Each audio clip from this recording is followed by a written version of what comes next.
Hello students, welcome to the channel. तो last lecture में हम डायरेक्टिंग के दो एलिमेंट्स कवर कर चुके थे, जो कि था सुपरविजन और मोटिवेशन। आज स्टार्ट करेंगे हम बाकी के दो एलिमेंट्स, जो कि हैं लीडरशिप और कम्युनिकेशन। तो चलिए पहले लीडरशिप से शुरू करते हैं। तो लीडरशिप का क्या मतलब है? जब भी आप लीडरशिप वर्ड सुनते हैं, आपके दिमाग में क्या आता है? आपके दिमाग में कोई लीडर आता होगा, कोई ऐसा इंसान आता होगा जो कि एक ग्रुप में सबसे आगे होता है और बाकी लोग उसको फॉलो करते हैं। तो यही लीडर होता है। लीडर के जो मेन क्वालिटी होती है वो होती है कि वो जो बाकी के लोग जो होते हैं उनके बिहेवियर को वो बहुत इजीली इन्फ्लुएंस कर लेता है। वो बहुत आसानी से अपनी बातों में ले लेता है, वो करवा लेता है जो वो चाहता है। तो लीडर की यही क्वालिटी होती है और लीडर जो होता है वो फंक्शन परफॉर्म करता है लीडरशिप का। तो लीडरशिप एक ऐसा फंक्शन है जो कि क्या काम करता है कि लोगों के बिहेवियर को इन्फ्लुएंस करता है, ताकि आप उनके बिहेवियर को अपने हिसाब से मोल्ड कर लो। जैसा आपको रिक्वायरमेंट है उस हिसाब से आप उनके बिहेवियर को मोल्ड कर लो, यही लीडरशिप है। तो चलिए अब इस डेफिनेशन के थ्रू समझते हैं। Leadership is the process of influencing the behaviour of people at work towards the achievement of specified goals. क्या मतलब है इसका? कि लीडरशिप एक ऐसा प्रोसेस है जो कि लोगों के बिहेवियर को इन्फ्लुएंस करता है at work towards the achievement of specified goal, ताकि आप किसी स्पेसिफाइड गोल को अचीव कर सको। तो जहाँ आप उनको डायरेक्ट करना चाहते हो, जहाँ जिस तरीके से भी आप अपने एम्प्लॉयज़ को मोल्ड करना चाहते हो, आप लीडरशिप के थ्रू आप अपने एम्प्लॉयज़ के बिहेवियर को इन्फ्लुएंस करके मोल्ड कर सकते हो। तो यही लीडरशिप होती है। लीडरशिप के कुछ एलिमेंट्स हैं, वो देखते हैं। तो first is process of influence. Leadership is a process of influencing. ये चीज़ हमने अभी पढ़ी कि ये लोगों के बिहेवियर को इन्फ्लुएंस करता है, इस तरीके से करता है कि वो आप ही की बात सुनते हैं और फिर वो आप ही के हिसाब से काम करते हैं। Next is influence for achievement of common goal. Influence क्यों करता है? ताकि ऑर्गेनाइजेशनल या फिर कॉमन गोल जो है वो अचीव हो जाए। ऐसा नहीं कि मैनेजर अपने बेनिफिट के लिए अपने एम्प्लॉयज़ को इन्फ्लुएंस करे, नहीं, ये गलत चीज़ है। ऐसा होता है कि ऑर्गेनाइजेशनल गोल को अचीव करने के लिए मैनेजर या फिर सुपीरियर अपने एम्प्लॉयज़ के बिहेवियर को इन्फ्लुएंस करता है। There must be at least 2 persons. Of course leadership आप अकेले तो नहीं परफॉर्म कर सकते हो। आप तो जैसा चाहोगे आपका बिहेवियर तो वैसा ही रहेगा। लीडरशिप का मतलब ही है किसी और के बिहेवियर को इन्फ्लुएंस करना। तो एक लीडर होगा और एक वो एम्प्लॉय होगा जो इन्फ्लुएंस होगा। तो 2 लोग, कम से कम 2 लोग चाहिए, वरना ज़्यादा से ज़्यादा तो कितने भी हो सकते हैं। Then it should be done to get the willing cooperation and not the forceful cooperation। क्या मतलब है इसका? कि आपको फोर्सफुली काम नहीं करवाना है, आपको इस तरीके से कन्विंस करना है अपने एम्प्लॉय को कि वो अपना विलिंग कॉपरेशन शो करें, विलिंगली वो काम करने को राज़ी हों। ये नहीं कि आप उनसे फोर्सफुली काम करवा रहे हैं, क्योंकि फोर्सफुली तो आप किसी से भी काम नहीं करवा पाएंगे। आपको इस तरीके से उनके बिहेवियर को इन्फ्लुएंस करना है कि वो अंदर से काम करने को राज़ी हों। तो मोटिवेशन और लीडरशिप में क्या एक छोटा सा डिफरेंस हो गया। मोटिवेशन का मतलब है कि वो काम करने को राज़ी होते हैं अपने आप एम्प्लॉयज़, और लीडरशिप का मतलब है कि इस तरह से राज़ी होते हैं जिस तरह से आप चाहते हो। तो उसके इन्फ्लुएंस को आप अपने एम्प्लॉय के बिहेवियर को आप इस तरीके से इन्फ्लुएंस करिए कि आप जिस तरीके से उन्हें मोल्ड करना चाहते हैं वो विलिंगली वैसे ही मोल्ड हो जाएं। ये लीडरशिप है। तो चलिए फीचर्स देखते हैं लीडरशिप के। तो first feature is leadership indicates the ability to influence others. एक इंडिविजुअल के अंदर जो एबिलिटी होती है किसी और इंडिविजुअल को इन्फ्लुएंस करने की, उस एबिलिटी को लीडरशिप इंडिकेट करता है। क्या मतलब है? कि लीडरशिप से ये पता चल जाएगा कि इस इंसान के अंदर कितनी एबिलिटी है, ये किस हद तक किसी और इंसान को इन्फ्लुएंस कर सकता है, किसी और के बिहेवियर को इन्फ्लुएंस कर सकता है। तो इस एबिलिटी को इंडिकेट करता है leadership. Then tries to bring change in behavior। Leadership tries to bring change in behavior। of course वो किसी और के बिहेवियर को इन्फ्लुएंस करके चेंज करना चाहता है। तो लीडरशिप में क्या होता है कि एक लीडर अपने फॉलोअर के बिहेवियर को चेंज करना चाहता है, उसके बिहेवियर में चेंज लाना चाहता है। Then shows interpersonal relationship between leader and follower. तो लीडरशिप जो है इंटरपर्सनल रिलेशनशिप शो करता है लीडर और फॉलोअर के बीच में, यानी कोई ना कोई रिलेशनशिप तो होना ही चाहिए, चाहे वो सुपीरियर सबऑर्डिनेट का फॉर्मल रिलेशनशिप हो, चाहे वो ऐसा इनफॉर्मल रिलेशनशिप हो कि कोई भी इंसान है उसके अंदर लीडरशिप क्वालिटी है तो कोई उसे अपना आइडल आइकन मान रहा है। तो इस तरीके से कुछ इंटरपर्सनल रिलेशनशिप होने चाहिए जिसकी वजह से किसी लीडर को कोई फॉलोअर फॉलो करे। Then it is to achieve common goal. Leadership क्यों की जाती है एक ऑर्गेनाइजेशन के अंदर? ताकि कॉमन गोल अचीव हो जाए। अगर कॉमन गोल अचीव नहीं करवाना होता तो लीडरशिप का भी कोई काम नहीं होता। इंडिविजुअल गोल को सेटिस्फाई करने के लिए लीडरशिप का यूज़ नहीं होता है, कॉमन गोल के अचीवमेंट के लिए ही लीडरशिप का यूज़ होता है। Then last is continuous process. Leadership is a continuous process. आप किसी भी जगह पर रुक नहीं सकते हो। ऐसा नहीं है आपका ये काम हो गया तो आप रुक जाओगे। आपको कंटिन्यूसली बिहेवियर को इन्फ्लुएंस करते रहना है ताकि आपके जो एम्प्लॉयज़ हैं वो आपके दिखाए हुए रास्ते पे चलते रहें और गोल को अचीव करने की कोशिश करते रहें। तो leadership is a continuous process.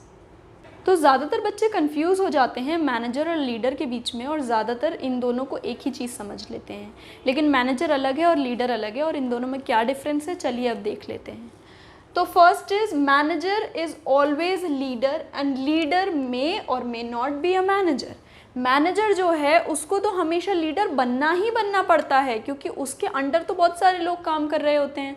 तो अगर वो उनके बिहेवियर को इन्फ्लुएंस नहीं कर पाएगा और उसके अंदर एक लीडरशिप क्वालिटी नहीं होगी तो उसकी कोई बात ही नहीं सुनेगा। फिर उसके मैनेजर होने का क्या फ़ायदा? वो तो कुछ मैनेज ही नहीं कर पा रहा है। और लीडर जो है वो मैनेजर हो भी सकता है और वो मैनेजर नहीं भी हो सकता है एक इनफॉर्मल तरीके से वो लीडर है। भाई एक फैमिली में भी एक लीडर होता है, एक किसी भी ग्रुप में एक लीडर होता है।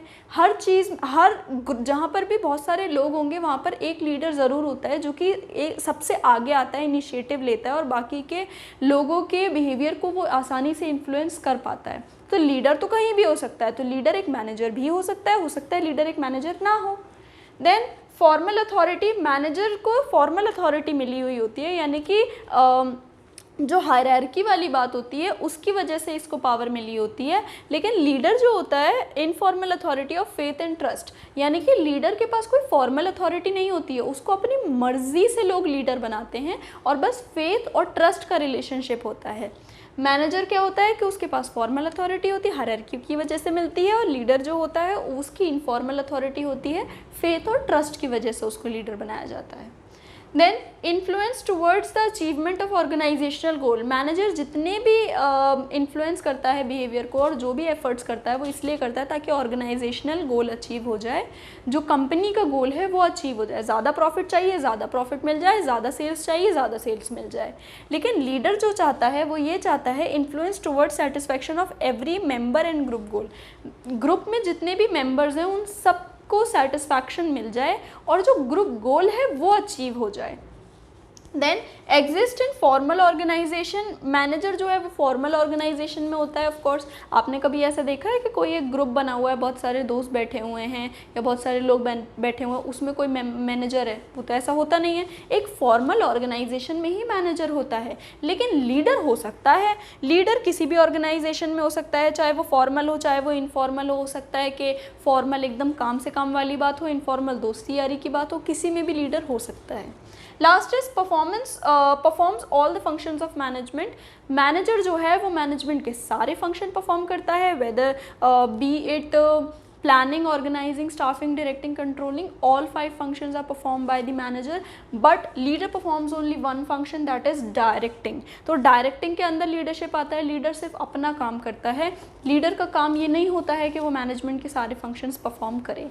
तो ये था basic difference between manager and leader। तो लीडरशिप हमने देख ली क्या होती है। अब हम देखते हैं लीडरशिप के स्टाइल्स। तो स्टाइल्स का क्या मतलब होता है? लीडरशिप के स्टाइल्स का मतलब है कि जो लीडर है वो अपने फॉलोअर्स को किस तरह से डील कर रहा है। तो लीडरशिप जो होती है वो 3 स्टाइल्स में परफॉर्म होती है। First style is autocratic and authoritative leadership. Autocratic and authoritative leadership के नाम से ही आपको पता चल गया होगा कि यहाँ पर जो बॉस होता है यानी कि जो लीडर होता है उसके पास ही सारी अथॉरिटी होती है और वो एक ऑटोक्रेटिक मैनर में काम करता है। बॉस सेंटर्ड लीडरशिप भी इसको हम कहते हैं, क्योंकि सारी अथॉरिटी सिर्फ बॉस के पास ही होती है। सबऑर्डिनेट्स तो बस उसकी बात सुनते हैं, जो वो ऑर्डर देता है उसको इम्प्लीमेंट करते हैं।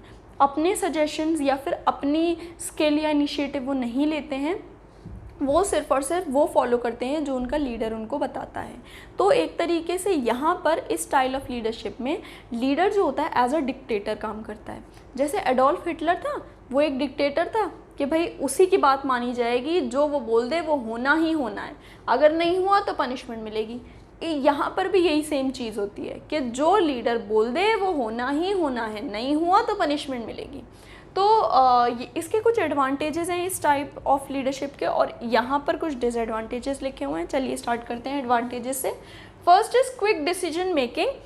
ऑटोक्रेटिक स्टाइल ऑफ लीडरशिप वहाँ पर बहुत सूटेबल है जहाँ पर आपको क्विक डिसीजन मेकिंग चाहिए, जहाँ पर आप डिले जो है वो आप अफोर्ड नहीं कर सकते हो, तो आपको क्विक डिसीजन मेकिंग चाहिए, आप जल्दी जल्दी आपको डिसीजन लेने हैं। और अगर आपका ऑटोक्रेटिक नहीं होगा स्टाइल तो आपको किसी और से कंसल्ट करना पड़ेगा, अपने बॉस से, वो अपने बॉस से पूछेगा, वो अपने बॉस से पूछेगा, इस तरीके से आगे आगे आगे आगे डिसीजन बढ़ता जाएगा और डिले होता चला जाएगा।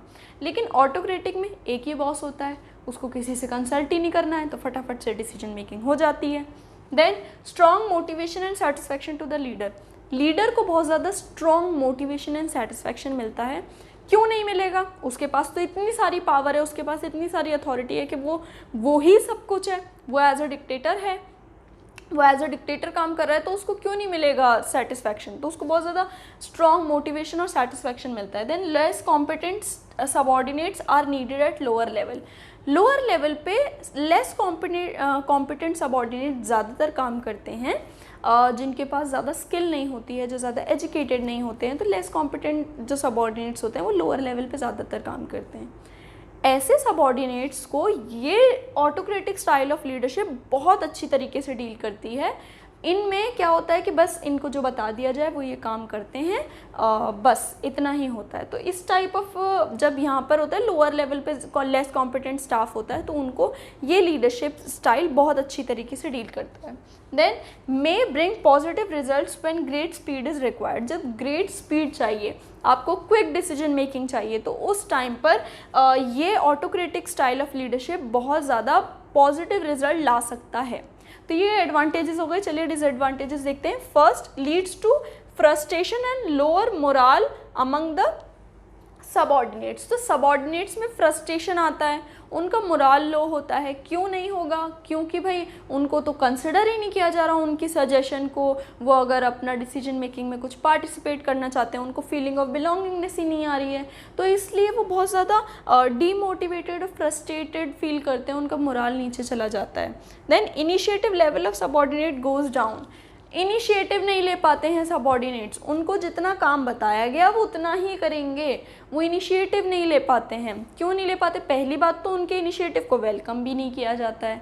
दूसरी बात कि वो इतने ज़्यादा डीमोटिवेटेड हो जाते हैं, उनके अंदर फीलिंग ऑफ बिलोंगिंगनेस ही नहीं होती। वो सोचते हैं मेरी ऑर्गेनाइजेशन थोड़ी है, मुझे तो जितना काम बताया गया है मैं उतना करूँगा। अगर उनको फीलिंग ऑफ बिलोंगिंगनेस आती तो वो अपना इनिशिएटिव लेते, कुछ और एफर्ट्स डालते, लेकिन ऐसा नहीं होता है। इस स्टाइल ऑफ लीडरशिप में सबऑर्डिनेट्स जो हैं जितना काम बताया गया उतना करके चले जाते हैं। Then potential and creativity of subordinate are not utilized. हर इंसान में एक अपनी क्रिएटिविटी होती है, उसका कुछ अपना पोटेंशियल होता है, तो उसके पोटेंशियल और क्रिएटिविटी को यूटिलाइज़ ही नहीं किया जाता। उनसे सिर्फ बेसिक काम कराया जाता है, जो बता दिया जाए वो वही करते हैं, उसके अलावा कुछ भी नहीं। तो इस तरीके से उनकी क्रिएटिविटी को यूज़ ही नहीं, उनका क्रिएटिविटी को यूटिलाइज़ ही नहीं कर पाता है organisation. Then no development of subordinates. Subordinates का डेवलपमेंट नहीं होता। भाई वो इनिशिएटिव नहीं ले पा रहे, वो अपनी क्रिएटिविटी शो नहीं कर पा रहे, उनको वो इतने डीमोटिवेटेड हैं, वो कैसे डेवलप होंगे? तो उनका डेवलपमेंट ही नहीं होता। तो ये तो हो गए एडवांटेजेस और ये हो गए डिसएडवांटेजेस। अब बात कर लेते हैं सूटेबिलिटी की, यानी कि ये स्टाइल ऑफ लीडरशिप जो है किस टाइप की ऑर्गेनाइजेशन में सूटेबल है। तो पहली चीज़, ये स्टाइल ऑफ लीडरशिप वहाँ सूटेबल है जहाँ पर आपको चाहिए क्विक डिसीजन मेकिंग। आप delay in decision making afford ही नहीं कर सकते हो, आपको क्विक डिसीजन मेकिंग चाहिए। उस टाइप ऑफ ऑर्गेनाइजेशन में ये स्टाइल बहुत सूटेबल है। दूसरी बात, जहाँ पर आपके जो एम्प्लॉयज़ हैं वो अनस्किल्ड है, अनएजुकेटेड हैं, वो इतने ज़्यादा कॉम्पिटेंट ही नहीं हैं कि वो अपने आप कोई डिसीजन ले सकें, वहाँ पर ये स्टाइल ऑफ लीडरशिप बहुत सूटेबल है। तीसरी चीज़ कि एम्प्लॉयज़ को जो है वो पनिशमेंट का फियर दिखाया जाता है। ये बोला जाता है कि अगर आप ठीक से काम नहीं करोगे, जैसा हमने बताया वैसा नहीं करोगे, तो आपको टर्मिनेट कर दिया जाएगा, सैलरी काट ली जाएगी। इस तरीके के फियर्स दिए जाते हैं। लेकिन ये टाइप ऑफ जो स्टाइल है वो आजकल के ज़माने में इतना सूटेबल नहीं है। क्यों नहीं है? क्योंकि आजकल के ज़माने में इतने ज़्यादा अनएजुकेटेड और अनस्किल्ड लोग होते ही नहीं हैं। ज़्यादातर लोग, ज़्यादा से ज़्यादा लोग अब एजुकेटेड होने लगे हैं, स्किल्ड होने लगे हैं। तो इस वजह से ये स्टाइल ऑफ लीडरशिप आजकल सूटेबल नहीं है। नेक्स्ट स्टाइल ऑफ लीडरशिप देखते हैं, democratic and participative leadership. Democratic और पार्टिसिपेटिव लीडरशिप का मतलब है, यहाँ पर क्या होता है कि लीडर जो होता है ये कम्प्लीटली ऑपोजिट है ऑटोक्रेटिक वाले से। यहाँ पर लीडर पूरा सजेशन वेलकम करता है अपने एम्प्लॉयज़ का, वो उनको डिसीजन मेकिंग में पार्टिसिपेट करवाता है और बेसिकली वो क्या करता है, अपनी अथॉरिटी को वो डिसेंट्रलाइज करता है, डेलीगेट करता है आगे। तो ऐसा नहीं है कि यहाँ पर लीडर के पास ही सारी अथॉरिटी है, यहाँ पर उसके एम्प्लॉयज़, उसके सबऑर्डिनेट्स के पास भी अथॉरिटी है, वो भी अपने सजेशन दे सकते हैं और वो भी डिसीजन मेकिंग में पार्टिसिपेट कर सकते हैं। तो इसीलिए इसको डेमोक्रेटिक स्टाइल ऑफ लीडरशिप बोला जाता है। यहाँ पर ये जो टाइप ऑफ लीडरशिप है ये ग्रुप सेंटर्ड है, यहाँ पे पूरे ग्रुप की बात सुनी जाती है। ऐसा नहीं कि सिर्फ लीडर जो है वो डिक्टेटर की तरह काम कर रहा है, ऐसा नहीं होता है। तो यहाँ पे एडवांटेजेस हैं, यहाँ पे डिसएडवांटेजेस हैं। देखते हैं advantages. First is improve the moral of employees. जब आप एम्प्लॉयज़ को डिसीजन मेकिंग में शामिल करोगे तो उनका जो मोरल है वो इम्प्रूव होता है और उनका जॉब सेटिस्फेक्शन इंक्रीज़ होता है। Then improve the decision making ability of employees. Decision making ability improve होती है क्योंकि जब वो डिसीजन लेंगे तभी तो वो डिसीजन लेना सीखेंगे, तो उनकी डिसीजन मेकिंग एबिलिटी जो है वो इम्प्रूव होती है। Reduces labour turnover. जब एम्प्लॉयज़ आपके सेटिस्फाइड रहेंगे तो टर्नओवर का मतलब होता है कि जब लोग जॉब छोड़कर जाने लगते हैं या फिर एब्सेंटीज़म कर रहे हैं, तो इस तरीके की चीज़ें, इस तरीके की प्रॉब्लम्स कंपनी को फेस नहीं करनी पड़ती हैं क्योंकि आपका जो एम्प्लॉय है वो बहुत ज़्यादा सेटिस्फाइड है आपसे। Quality of decision improves. जब आप सबकी बात सुन रहे हैं, एक इंसान हो सकता है कि उतना अच्छे तरीके से डिसीजन ना ले पाए, बहुत सारे लोग अगर मेजॉरिटी में कोई डिसीजन ले रहे हैं तो वो ज़्यादा अच्छा हो सकता है और उस डिसीजन की क्वालिटी बेटर हो सकती है। Then leader multiplies his ability through the contribution of his followers. तो वो अपने फॉलोअर्स की कॉन्ट्रीब्यूशन को बहुत अच्छी तरीके से वेलकम करता है और इससे उसकी जो डिसीजन मेकिंग की एबिलिटी होती है वो मल्टीप्लाई होती है और एक बेटर डिसीजन लिया जाता है एक ऑर्गेनाइजेशन के लिए। चलिए डिसएडवांटेजेस देखते हैं। First is delay in decision making.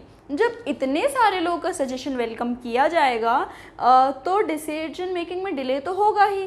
सब लोग, भाई एक बात बताइए, आपको कोई डिसीजन लेना है, अपने आप अगर आप अकेले ले रहे हो तो आप ले लोगे मुश्किल से मुश्किल 5 मिनट में, सोचोगे आप और 5 मिनट में ले लोगे उस डिसीजन को। लेकिन अगर 4 लोग बैठ के एक डिसीजन ले रहे हैं तो कोई कुछ बोलेगा, कोई कुछ बोलेगा, कोई कुछ बोलेगा, फाइनली जाके कुछ डिसीजन निकल पाएगा, वरना ज़्यादातर तो निकल ही नहीं पाता है। तो यहाँ पर क्या होता है कि डिले इन डिसीजन मेकिंग होता है। देन लीडर में पास द वर्क। लीडर में पास द वर्क का मतलब है कि हो सकता है कि लीडर जो है काम से बचने के लिए, अपनी रिस्पॉन्सिबिलिटी से बचने के लिए काम अपने सबऑर्डिनेट्स को ट्रांसफ़र कर रहा है। हो सकता है वो ये कह रहा है कि अरे तुम लोग आपस में डिसीजन ले लो, और वो आराम से रेस्ट करने जा रहा है। तो ऐसा भी हो सकता है कि वो अपनी रिस्पॉन्सिबिलिटी को एब्डिकेट करने के लिए ये काम कर रहा है।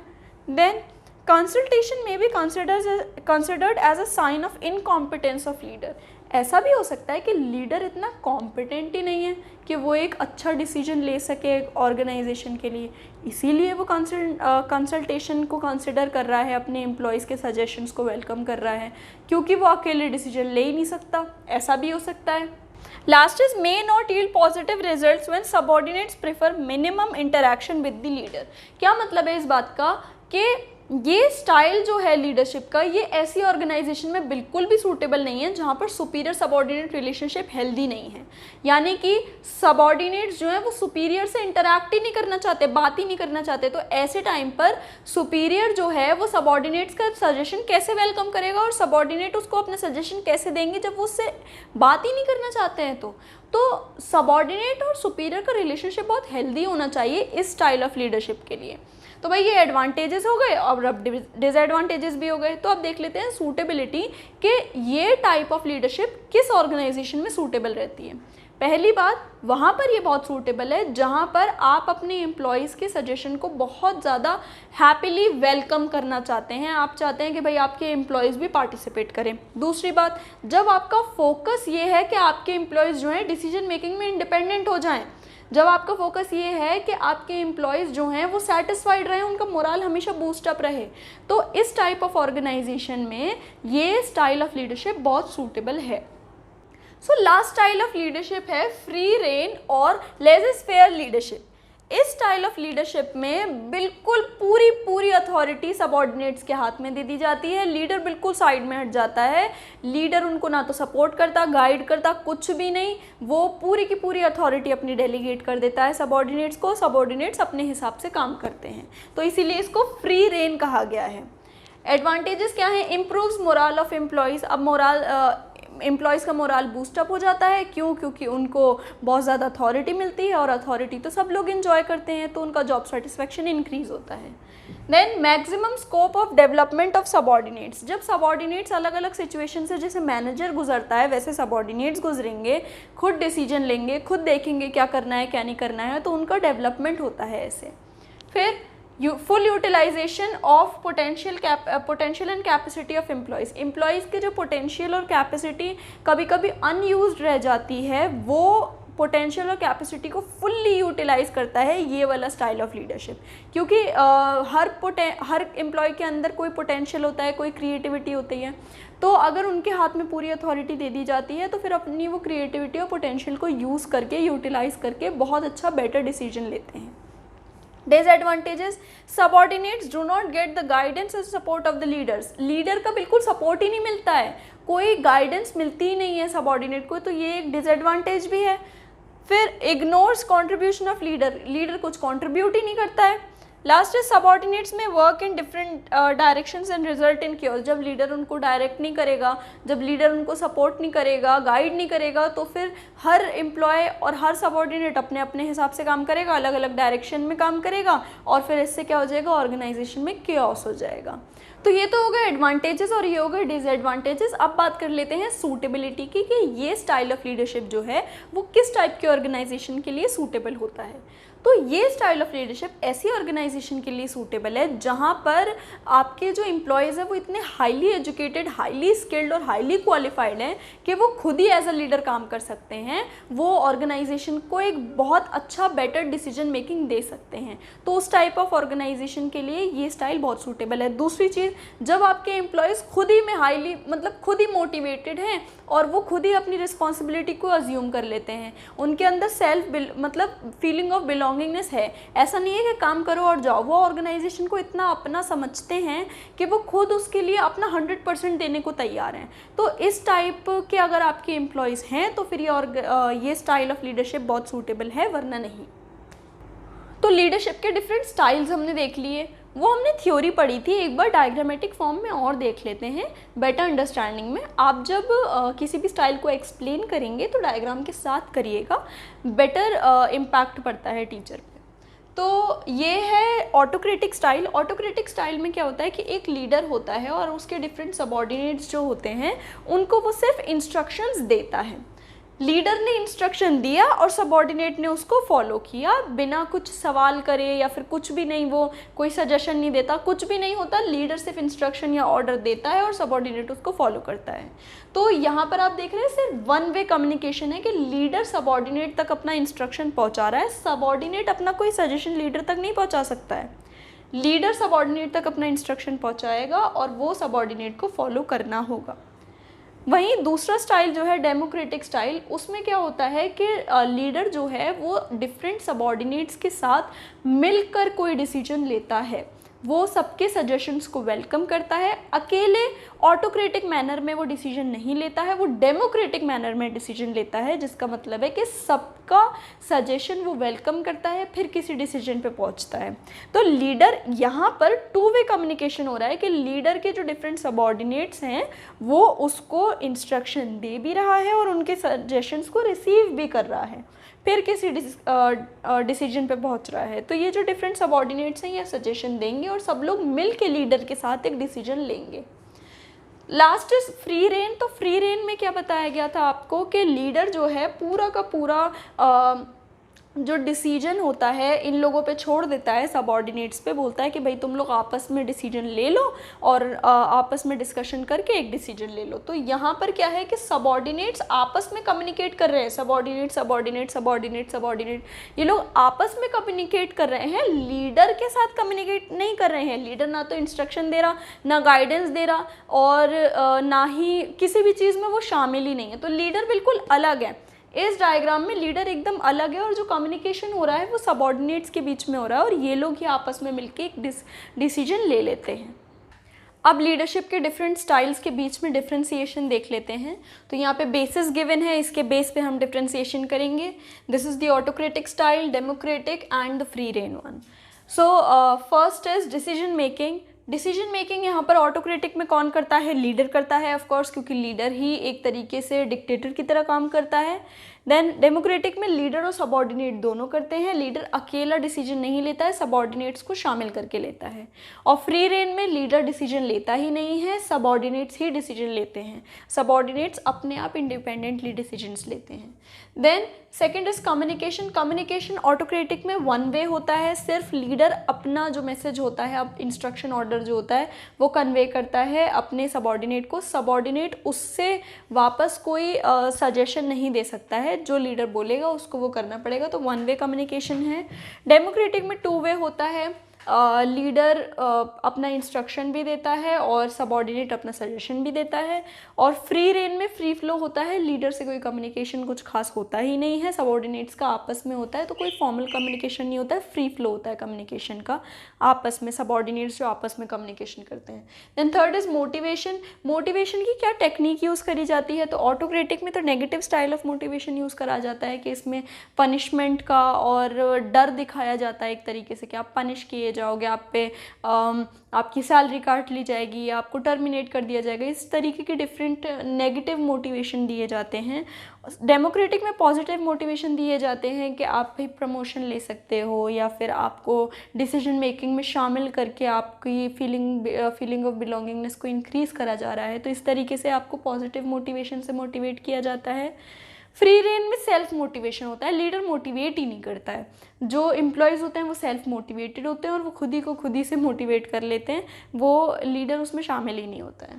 Then fourth is delegation of authority. तो लीडर जो है ऑटोक्रेटिक स्टाइल में कोई डेलीगेशन ऑफ अथॉरिटी नहीं करता है, जो अथॉरिटी है वो कंप्लीट लीडर के पास ही रहती है, तो नो डेलीगेशन।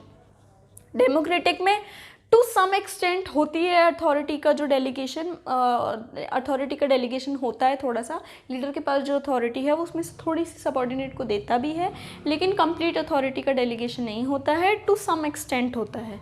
फ्री रेन में कंप्लीट डेलीगेशन होता है अथॉरिटी का, यानी कि जो लीडर होता है वो बिल्कुल साइड में हट जाता है, वो सब कुछ उन्हीं सबऑर्डिनेट्स को सौंप देता है कि भाई आप अपने हिसाब से देख लो। देन फोकस क्या है इसका? ऑटोक्रेटिक बॉस सेंटर्ड होता है, क्योंकि बॉस ही यहाँ पर सब कुछ होता है, जो लीडर कह दे वही होगा। यहाँ पर डेमोक्रेटिक में ग्रुप सेंटर्ड होता है कि पूरा ग्रुप मिलके साथ में एक डिसीजन लेता है, ऐसा नहीं कि बॉस ही सब कुछ है या फिर सबऑर्डिनेट ही सब कुछ है, पूरा ग्रुप मिलके डिसीजन लेता है, तो ये ग्रुप सेंटर्ड है। और फ्री रेन जो है वो इंडिविजुअल सेंटर्ड है, यानी कि सबऑर्डिनेट्स ही यहाँ पे डिसीजन लेते हैं, सब कुछ सबऑर्डिनेट ही करते हैं।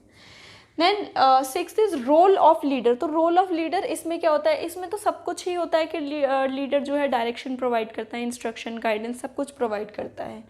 यहाँ पर क्या होता है कि यहाँ पे टीम वर्क मेंटेन करता है, गाइडेंस तो प्रोवाइड करता ही करता है, उसके साथ टीम वर्क मेंटेन करने का भी काफ़ी बड़ा रोल होता है डेमोक्रेटिक स्टाइल में लीडर का। देन फ्री रेन में क्या होता है? Provide support and resources. Guidance और इंस्ट्रक्शन प्रोवाइड नहीं करता है फ्री रेन में लीडर, वो प्रोवाइड करता है रिसोर्सेज कि भाई तुमको जो नेसेसरी रिसोर्सेज चाहिए वो ले लो, और सपोर्ट प्रोवाइड करता है, बस इंस्ट्रक्शन गाइडेंस ये सब कुछ प्रोवाइड नहीं करता है।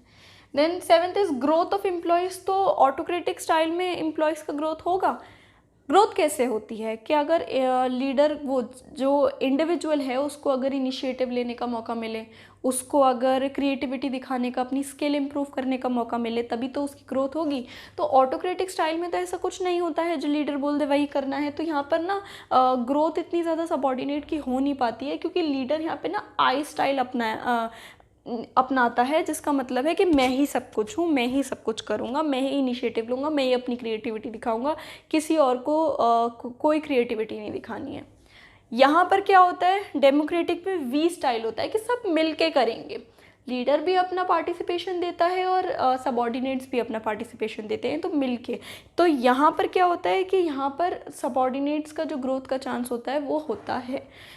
फ्री रेन में बहुत ज़्यादा ग्रोथ का चांस होता है सबॉर्डिनेट्स का, क्योंकि यहाँ पर जो लीडर है वो यू स्टाइल अब यूज़ करता है। इसका मतलब है कि आप ही करो, लीडर बिल्कुल साइड हट जाता है, लीडर कुछ नहीं करता है, सब कुछ सबॉर्डिनेट ही करते हैं। तो ये यू स्टाइल होता है। यहाँ पर सबॉर्डिनेट के ग्रोथ के चांसेस बहुत ज़्यादा होते हैं, क्योंकि सबॉर्डिनेट डिफरेंट सिचुएशन में डिसीजन मेकिंग सीख जाते हैं और इनिशिएटिव लेते हैं और क्रिएटिविटी स्किल्स दिखाने का उनको अपॉर्चुनिटी मिलती है। तो इस तरीके से उनका ग्रोथ होती है। Last is discipline. तो ऑटोक्रेटिक स्टाइल में भाई डिसिप्लिन तो होगा ही, क्योंकि लीडर जो बोल दे वो करना होता है। यहाँ पे नेगेटिव मोटिवेशन यूज़ होता है, तो इसीलिए जो सबॉर्डिनेट्स हैं वो लीडर की बात को मानते हैं। तो ये ओबीडियंस ऑफ लीडर होता है। और डेमोक्रेटिक स्टाइल में क्या होता है, इंटरचेंज ऑफ आइडियाज़ होते हैं। ऐसा नहीं है कि मतलब सिर्फ सबॉर्डिनेट ही बिल्कुल एकदम दब के रह रहा है या फिर उसकी बात मान रहा है लीडर की। लीडर भी सबॉर्डिनेट की बात सुनता है और दोनों के इंटरचेंज ऑफ आइडियाज़ होते हैं। फ्री रेन में क्या होता है, सेल्फ डिसिप्लिन होता है। लीडर इनको ऐसा नहीं होता है कि लीडर इनको कंट्रोल कर रहा है सबॉर्डिनेट्स को। सबॉर्डिनेट्स जो है वो आपस में खुद ही अपने आप को कंट्रोल कर लेते हैं, खुद ही सेल्फ डिसिप्लिन होता है इनके अंदर। तो भाई ये थे डिफ्रेंसिएशन हमारे डिफरेंट स्टाइल्स ऑफ लीडरशिप के। इसी के साथ हमारी लीडरशिप ख़त्म होती है। तो चलिए अब डायरेक्टिंग का लास्ट एलिमेंट शुरू करते हैं, जो कि है कम्युनिकेशन। तो कम्युनिकेशन को तो आप बचपन से पढ़ते ही आ रहे होंगे कि क्या होता है। कम्युनिकेशन का मतलब होता है इंटरचेंज और exchange of ideas, views, messages, या फिर जो भी आपके दिल की बात है आप किसी और को बताएं और किसी और के दिल की बात आप सुनें। तो ये कम्युनिकेशन का मतलब होता है। Communication can be defined as transmission or exchange of ideas, views, messages, information or instruction between two or more persons by different means. तो दो, ऑफ कोर्स कम्युनिकेशन जो है दो या दो से ज़्यादा लोगों के बीच में होता है। अकेला इंसान खुद ही से तो बातें नहीं कर सकता है, तो दो या दो से ज़्यादा लोगों के बीच में कम्युनिकेशन होता है। जब दो लोग या फिर दो से ज़्यादा लोग एक दूसरे के साथ बैठ के बात कर रहे होते हैं, अपने या तो कुछ बता रहे होते हैं, व्यूज़ बता रहे होते हैं, अपने इंस्ट्रक्शन दे रहे होते हैं, मैसेज दे रहे होते हैं, किसी और की बात सुनते हैं, तो इस चीज़ को ही कम्युनिकेशन कहते हैं। कम्युनिकेशन डिफरेंट मीन्स से किया जाता है। क्या क्या वो मीन्स होते हैं, वो है स्पोकन वर्ड्स, या तो आप बात करके कम्युनिकेट करिए, रिटन वर्ड्स या फिर आप लिख कर कम्युनिकेट करिए, लेटर लिखते हैं, मैसेज लिखते हैं, आजकल व्हाट्सएप पे बड़ी चैटिंग वैटिंग होती है, तो ये सब क्या है, रिटन वर्ड्स होते हैं। देन डायग्राम्स, पिक्चर्स और ग्राफ्स। तो डायग्राम्स की मदद से आप किसी चीज़ को समझते हैं और समझाते हैं। बुक्स में आपके अक्सर आपको डायग्राम मिल जाते हैं बेटर अंडरस्टैंडिंग के लिए। तो वो ये सब क्या होता है, कम्युनिकेशन के मीन्स ही तो होते हैं। देन लास्ट इज जेस्चर्स, के आप इशारों में समझाते हैं। कि जब क्या होता है कि क्लास में ज़्यादातर जब आपके टीचर होते हैं और आप बात नहीं कर पाते हैं, बोल नहीं पाते हैं, तो आप इशारों में बात करते हैं। तो ये सारी चीज़ें जो होती हैं ये सब कम्युनिकेशन के ही डिफरेंट मीन्स होते हैं। चलिए अब कम्युनिकेशन का प्रोसेस देख लेते हैं। तो इस प्रोसेस में जितने भी एलिमेंट्स आ रहे हैं ये कम्युनिकेशन के एलिमेंट्स हैं। तो स्टार्ट करते हैं सेंडर से। तो सेंडर जो है वो इंसान है जो अपनी बात किसी और तक पहुंचाना चाह रहा है। जैसे ए को बी से कोई बात कहनी है, तो ए जो है वो सेंडर है और बी जो है वो रिसीवर है। तो सेंडर जो है उसको कोई बात कहनी है, तो जो भी उसको मैसेज देना है या जो भी बात कहनी है वो तो हो गया मैसेज।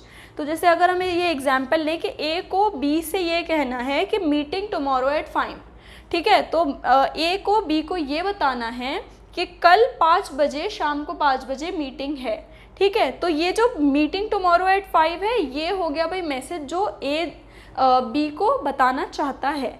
लेकिन ऑफ कोर्स ए जो है, जो बी को बताना चाहता है, वो बी अपने आप तो नहीं समझ जाएगा कि उसके मन की बात है, वो अपने आप समझ गया। तो मैसेज को एनकोड करना पड़ता है। एनकोडिंग का मतलब हो गया कि किसी अंडरस्टैंडेबल तरीके से उसको समझाना। जैसे या तो किसी लैंग्वेज में आप कन्वर्ट करो अपना मैसेज, किसी जेस्चर में, डायग्राम में, या फिर किसी भी ऐसी चीज़ में जिससे कि बी जो है वो आपकी बात समझ जाए।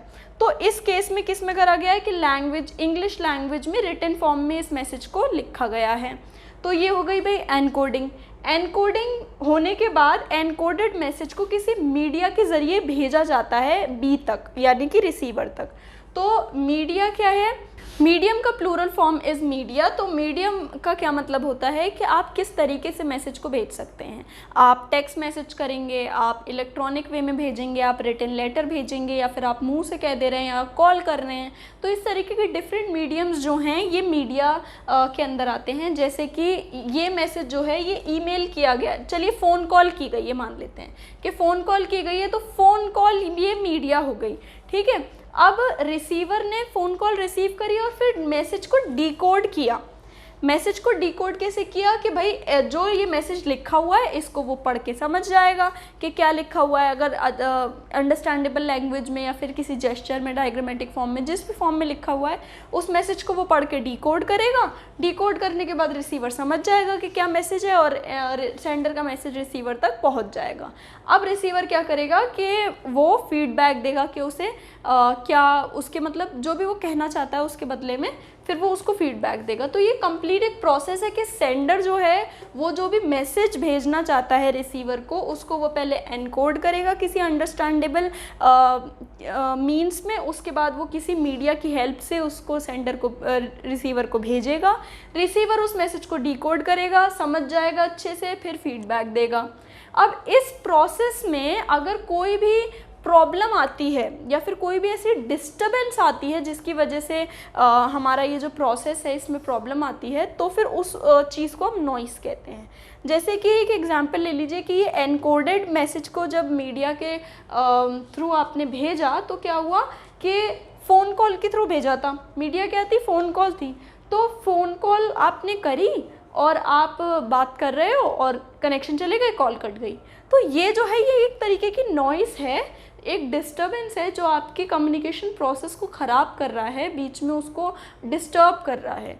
तो ये कंप्लीट कम्युनिकेशन प्रोसेस हो गया। तो चलिए अब फॉर्म्स ऑफ कम्युनिकेशन देख लेते हैं कि ऑर्गेनाइजेशन में किस किस तरीके से कम्युनिकेशन होता है। तो दो फॉर्म्स में होता है, एक होती है फॉर्मल कम्युनिकेशन और एक इनफॉर्मल। ये सब तो आप पहले से पढ़ते हुए आ रहे हैं कि फॉर्मल क्या होता है, जो एकदम काम से काम की बात की जाती है, यानी कि it refers to official communication taking place in the organisation. Organisation में जो ऑफिशियल कम्युनिकेशन होती है वो फॉर्मल कम्युनिकेशन होती है। और इनफॉर्मल कम्युनिकेशन क्या होती है, जो बिल्कुल नॉर्मली किसी ऑफिशियल से नहीं की जाती है, वो नॉर्मल भाई दोस्त बैठे हुए हैं, साथ में कलीग्स बैठे हुए हैं, आपस में बात हो रही है, फैमिली में बात हो रही है। तो ये सब जो होती है ये इनफॉर्मल कम्युनिकेशन होती है। तो फॉर्मल कम्युनिकेशन आप समझ गए। अब क्या है कि it generally takes place in the written form such as issue of notice, letter, documents etcetera. ज़्यादातर ऑर्गेनाइजेशंस ये कोशिश करती हैं कि जो फॉर्मल कम्युनिकेशन है वो रिटन फॉर्म में ही हो, कि भाई आप अगर किसी एम्प्लॉय को उसका काम बता रहे हैं तो आप उसे नोटिस इशू करिए या आप उसको लेटर दीजिए या फिर इस तरीके के रिटन फॉर्म में आप दीजिए। ऐसा नहीं कि मैनेजर आया और उसने बता दिया कि भाई ये काम कर लो और उसने एम्प्लॉय ने कर लिया। हो तो ऐसे भी जाएगा काम, लेकिन भाई कल को वो डिनाई कर दे कि मुझे तो काम बताया ही नहीं था। तो इस तरीके की चीज़ें हो सकती हैं। ऐसे प्रॉब्लम से बचने के लिए ये सजेस्ट किया जाता है कि आप फॉर्मल कम्युनिकेशन को रिटन फॉर्म में रखिए ताकि आपके पास एक प्रूफ रहे। तो वर्बल और ओरल चैनल्स जो होते हैं वो इसीलिए अवॉइड किए जाते हैं ताकि क्योंकि इसमें कोई रिकॉर्ड नहीं होता है और किसी भी चीज़ की इनकन्वीनियंस नहीं होनी चाहिए। इस वजह से फॉर्मल कम्युनिकेशन जो होती है वो ज़्यादातर रिटन फॉर्म में ही होती है। तो फॉर्मल कम्युनिकेशन में डायरेक्शन के बेसिस पे, यानी कि कौन किससे कम्युनिकेट कर रहा है, इस बेसिस पे 4 टाइप्स के फॉर्मल कम्युनिकेशन बताए गए हैं। उसमें से first is downward communication. Downward communication में सुपीरियर सबऑर्डिनेट से कम्युनिकेट करता है, यानी कि हायर अथॉरिटी का एम्प्लॉय लोअर अथॉरिटी के एम्प्लॉय से कम्युनिकेट करता है, तो यानी कि नीचे कम्युनिकेशन डाउनवर्ड फ्लो होता है। क्यों सुपीरियर सबऑर्डिनेट से कॉन्टैक्ट करेगा? या तो उसे कोई प्लान्स एंड पॉलिसीज समझानी होंगी, नोटिस देना होगा, इंस्ट्रक्शन देना होगा, ऑर्डर देने होंगे, इस तरीके से ये डाउनवर्ड कम्युनिकेशन होता है। अपवर्ड कम्युनिकेशन क्या होता है कि जब सबऑर्डिनेट यानी कि लोअर अथॉरिटी का एम्प्लॉय हायर अथॉरिटी के एम्प्लॉय यानी कि सुपीरियर से कम्युनिकेट करना चाहता है तो वो नीचे से ऊपर कम्युनिकेशन जाता है, इस वजह से हम इसे अपवर्ड कम्युनिकेशन कहते हैं। क्यों सबऑर्डिनेट सुपीरियर से कांटेक्ट करना चाहता है? क्योंकि उसको कोई सजेशन देना होगा, कंप्लेंट या ग्रीवेंसेस या प्रपोजल्स, इस तरीके की कुछ चीज़ें अगर उसको डिस्कस करनी है सबऑर्डिनेट को सुपीरियर से, तो उसको हम अपवर्ड कम्युनिकेशन कहते हैं। Third type of formal communication है हॉरिजॉन्टल कम्युनिकेशन। हॉरिजॉन्टल कम्युनिकेशन में ऐसा होता है कि दो डिपार्टमेंट्स के यानी कि डिफरेंट डिपार्टमेंट्स के दो एम्प्लॉयज़ होते हैं, वो आपस में कम्युनिकेट करते हैं। वो दोनों ही एम्प्लॉयज़ जो होते हैं उनके पास सेम लेवल ऑफ अथॉरिटी होनी चाहिए, यानी कि वो सेम लेवल पे वर्क करते होने चाहिए। जैसे कि परचेज मैनेजर कम्युनिकेट करेगा प्रोडक्शन मैनेजर को, तो हम कहेंगे कि भाई ये हॉरिजॉन्टल कम्युनिकेशन हो रहा है। Last is diagonal communication. Diagonal communication में ऐसा होता है कि डिफरेंट डिपार्टमेंट्स के एम्प्लॉयज़ होते हैं और दोनों के पास लेवल ऑफ अथॉरिटी भी डिफरेंट होती है, यानी कि कोई हायर पोस्ट पे है, कोई लोअर पोस्ट पे है और दोनों डिफरेंट डिपार्टमेंट्स में है। जब इस टाइप के दो एम्प्लॉयज़ आपस में कम्युनिकेट करते हैं तो हम उसको डायगोनल कम्युनिकेशन कहते हैं। जैसे कि सेल्समैन है, सेल्समैन प्रोडक्शन मैनेजर को कम्युनिकेट कर रहा है। सेल्समैन सेल्स डिपार्टमेंट का एम्प्लॉय है और लोअर लेवल का एम्प्लॉय है। प्रोडक्शन मैनेजर प्रोडक्शन डिपार्टमेंट का एम्प्लॉय है और हायर लेवल का एम्प्लॉय है, तो लेवल्स भी डिफरेंट हो गए और डिपार्टमेंट्स भी डिफरेंट हो गए। तो जब ये दोनों आपस में कम्युनिकेट करेंगे तो इसको हम डायगोनल कम्युनिकेशन बोलेंगे। चलिए अब फॉर्मल कम्युनिकेशन के एडवांटेजेस और डिसएडवांटेजेस देख लेते हैं। एडवांटेजेस में फर्स्ट एडवांटेज है ensures orderly flow of information.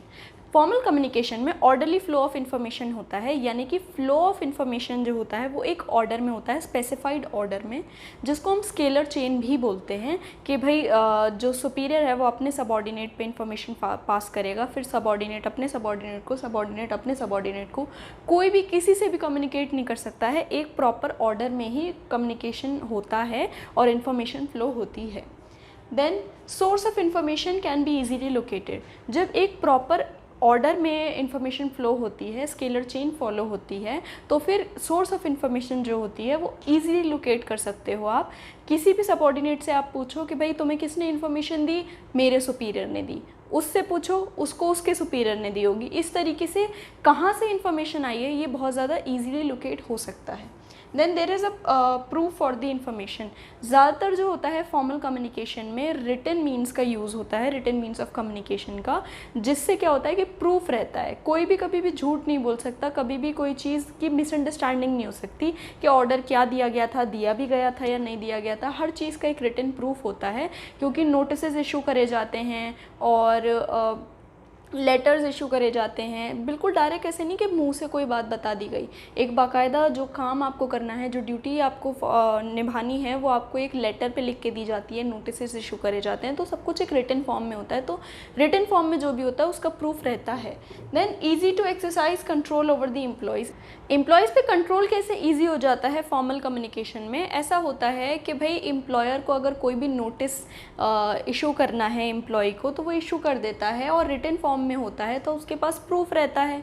और क्या होता है कि आपने नोटिस इशू करा और फिर एम्प्लॉय जो है उस पर साइन करेगा, उससे ये पता चलेगा कि उसने ये नोटिस रिसीव कर लिया है। फिर अगर उसने अपनी जॉब परफॉर्म नहीं की होगी तो आप उसको ज़िम्मेदार ठहरा सकते हो, उस पर कंट्रोल आपका ईजी हो जाता है।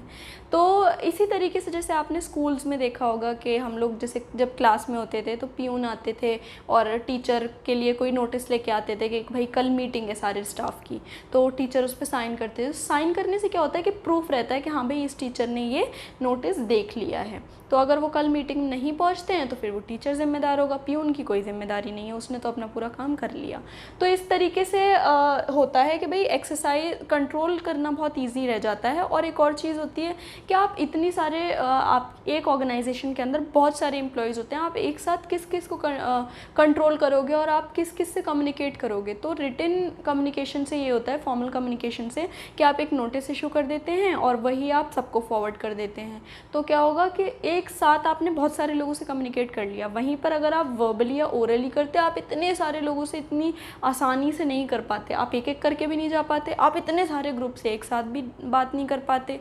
तो इसलिए ये जो होता है, इससे कंट्रोल करना एम्प्लॉयज़ के ऊपर बहुत ईजी हो जाता है। तो ये हो गए एडवांटेजेस। अब डिसएडवांटेजेस देखते हैं। Information is delayed. ऑफकोर्स एक स्केलर चेन फॉलो होती है, एक प्रॉपर ऑर्डर फॉलो होता है। कोई भी किसी से भी कम्युनिकेट नहीं कर सकता। अगर ए को डी से कम्युनिकेट करना है तो वो बी सी डी तक आएगा, मतलब बी को पहले बताएगा, फिर सी को बताएगा, फिर डी को आएगा। तो इस तरीके से पूरी एक स्केलर चेन फॉलो होती है। ए डायरेक्ट डी से कम्युनिकेट नहीं कर सकता है, तो इस वजह से इन्फॉर्मेशन तो डिले होगी ही। Information is passed in impersonal manner. Impersonal manner में इन्फॉर्मेशन पास की जाती है कि भाई एक नोटिस इशू कर दिया या एप्लीकेशन कोई लेटर इशू कर दिया, कुछ भी दे दिया, तो ये क्या है, रिटन आपने दे दिया और इम्पर्सनल मैनर में दे दिया कि भाई ईमेल कर दिया। लेकिन जो एम्प्लॉय है, अगर आप उसे पर्सनली उसके काम को समझाएंगे या फिर अगर आप पर्सनली उससे बात करेंगे तो वो आपसे कुछ सवाल करेगा, आप उसके सवालों के जवाब देंगे, अपने इंस्ट्रक्शन देंगे। तो उससे क्या रहता है कि उसका जो माइंड होता है एकदम क्लियर रहता है, उसके दिमाग में कोई कन्फ्यूजन नहीं रहती है।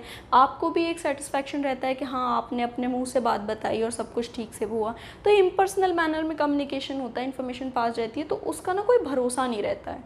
देन इन्फॉर्मेशन में नॉट बी ट्रांसमिटेड एक्यूरेटली। हो सकता है कि इन्फॉर्मेशन एक्यूरेटली ट्रांसमिट ना हुई हो, आपने ईमेल तो करा हो लेकिन आपने उसमें प्रॉपर तरीके से मेंशन नहीं की हो चीज़ें, या फिर आपके जो रिसीवर है, जो आप एम्प्लॉय है, उसने उस मैसेज को ठीक से डिकोड ना कर पाया हो, आपका कुछ और मतलब हो, उसने कुछ और डिकोड कर लिया हो। तो इस तरीके से काफ़ी सारे प्रॉब्लम्स आ सकती हैं एक फॉर्मल कम्युनिकेशन में। तो अभी जस्ट हमने पढ़े flow of direction. Flow of direction में हमने पढ़ा कि एक ऑर्गेनाइजेशन में कम्युनिकेशन या फिर इंफॉर्मेशन जो है किस डायरेक्शन में फ़्लो करती है। अब हम पढ़ेंगे नेटवर्क्स ऑफ कम्युनिकेशन। नेटवर्क का क्या मतलब होता है कि किस तरीके से डिफरेंट चीज़ें या फिर डिफरेंट लोग आपस में कनेक्टेड होते हैं। और अब हम इसमें पढ़ेंगे कि ऑर्गेनाइजेशन के जो डिफरेंट एम्प्लॉयज़ हैं वो किस पैटर्न में आपस में कनेक्टेड हैं। तो first is wheel pattern. Wheel pattern का मतलब होता है information flows from one person only and that one person is majorly a leader. तो हम ये मानते हैं कि इन्फॉर्मेशन जो है वो एक ऑर्गेनाइजेशन में जो फ़्लो हो रही है वो एक ही बंदे के थ्रू हो रही है और that one person is a leader. तो इस डायग्राम से हम समझेंगे कि ये ए है और यही सबको इन्फॉर्मेशन पास ऑन कर रहा है बी सी डी ई को। ये जो डी ई ये लोग हैं आपस में कनेक्टेड नहीं हैं, they are only connected to A. तो ए ही इन लोगों से कनेक्ट हो रहा है और इन लोगों को इन्फॉर्मेशन पास कर रहा है। He is the only one person के मतलब वही सारी इन्फॉर्मेशन को पास कर रहा है। और this is a one way communication. You can see the arrow. तो ये एक ही डायरेक्शन में एरो जा रहा है, इसका मतलब है कि ये वन वे कम्युनिकेशन है। Next is chain pattern. Chain pattern का क्या मतलब होता है, each person gets the information from their immediate boss and passes it to their immediate subordinate. क्या मतलब है इसका कि एक ऑर्गेनाइजेशन में इस पैटर्न के थ्रू एक जो इंसान है वो अपने इमीडिएट बॉस से इंफॉर्मेशन रिसीव करेगा और अपने इमीडिएट सबॉर्डिनेट को इन्फॉर्मेशन पास ऑन करेगा। इमीडिएट बॉस और इमीडिएट सबॉर्डिनेट का क्या मतलब है, जो जस्ट ऊपर और जस्ट नीचे है। जस्ट ऊपर इमीडिएट बॉस और जस्ट नीचे इमीडिएट सबॉर्डिनेट। तो एक इंसान जो है, एम्प्लॉय जो है, वो अपने इमीडिएट बॉस से इंफॉर्मेशन रिसीव करके अपने इमीडिएट सबॉर्डिनेट को पास करेगा और इसी चेन में पूरी इन्फॉर्मेशन पास ऑन होगी। जैसे यहाँ पर हो रहा है कि ए जो है बी को इन्फॉर्मेशन पास कर रहा है, बी जो है सी को कर रहा है, सी डी को, डी ई को। तो एक तरीके से ये चेन बन रही है। आप ये देख रहे हैं ए जो है वो डायरेक्ट ई को नहीं कर सकता है क्योंकि उसको सिर्फ अपने इमीडिएट सबॉर्डिनेट को ही इन्फॉर्मेशन पास करनी है। ये अपने इमीडिएट सबॉर्डिनेट को करेगा, ये अपने और ये अपने। तो इस तरीके से पूरी चेन में कम्युनिकेशन फॉलो होती है। नेक्स्ट पैटर्न है सर्कल पैटर्न। सर्कल पैटर्न में क्या होता है, each person can communicate with 2 person simultaneously, यानी कि एक इंसान जो है वो 2 लोगों से बात कर सकता है एक साथ। इस डायग्राम के थ्रू समझेंगे कि ए जो है वो बी से भी बात कर सकता है और ई से भी बात कर सकता है। ऐसा नहीं है कि वो सिर्फ बी से बात करेगा और ई से नहीं करेगा, वो 2 लोगों से साइमल्टेनियसली कॉन्टैक्ट या फिर कम्युनिकेट कर सकता है। तो each employee can communicate to 2 person simultaneously. उसी तरीके से जैसे ए ने ई और बी से कम्युनिकेट करा, डी भी ई और सी से कर सकता है, बी भी सी और ए से कर सकता है, लेकिन 2 ही लोगों से कर सकता है। ऐसा नहीं है कि ए जो है वो डी से भी कर सकता है, कर तो सकता है लेकिन फिर उसे या तो ई के थ्रू आना पड़ेगा या फिर बी सी के थ्रू आना पड़ेगा। वो डायरेक्ट डी के पास नहीं आ सकता, या तो इधर से आएगा या फिर इधर से आएगा। ठीक है, तो इस तरीके से एक सर्कुलर पैटर्न फॉर्म हो जाता है। Next is inverted we. Inverted we का मतलब है उल्टा वी।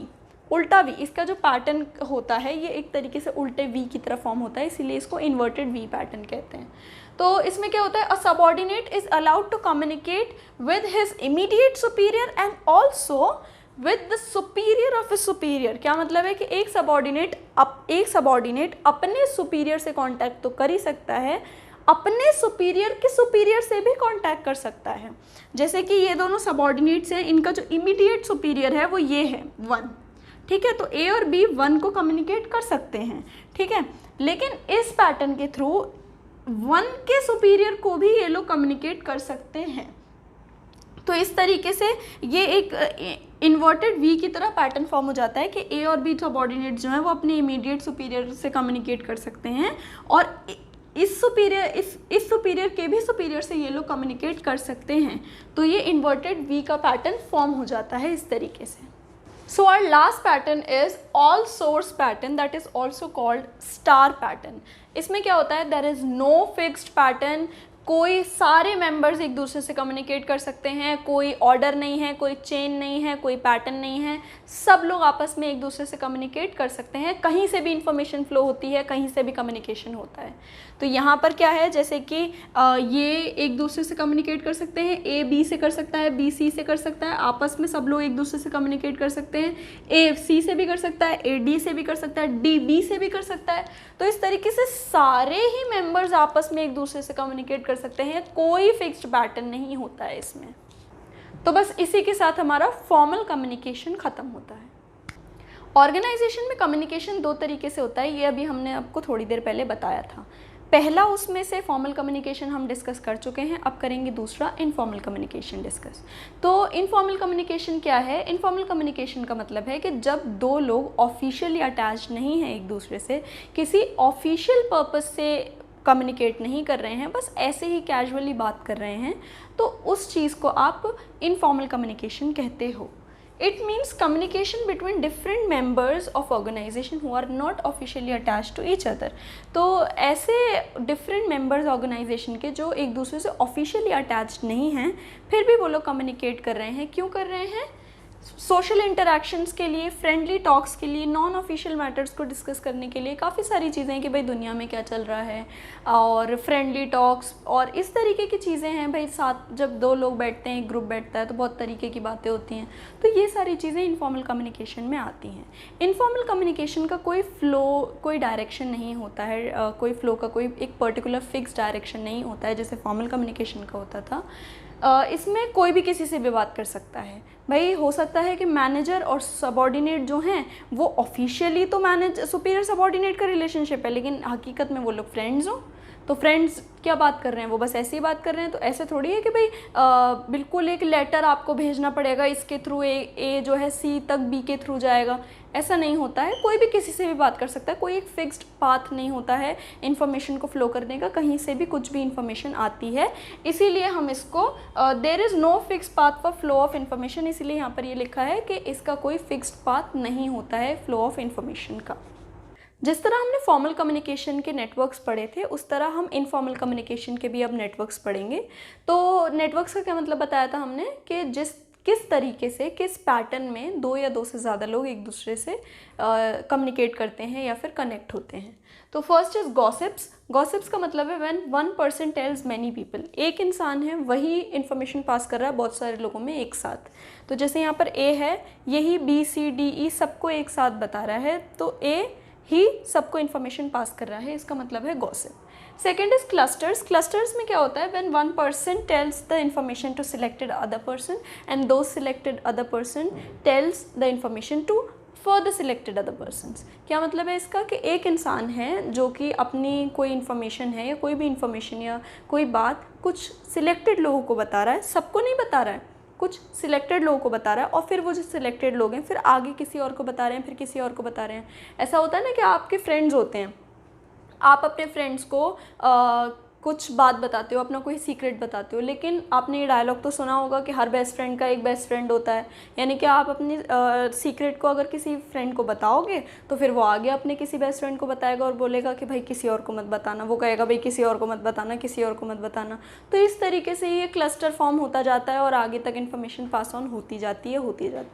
जैसे हम इस डायग्राम के थ्रू समझेंगे कि ए ने अपनी बात बी सी डी तीनों को बताई, ठीक है, इनसे बोला कि भाई आगे मत बताना, या बोला भी होगा कुछ भी हो ऐसा, तो लेकिन इन तीनों को सिलेक्टेड लोगों को बताई, सबको नहीं बताई।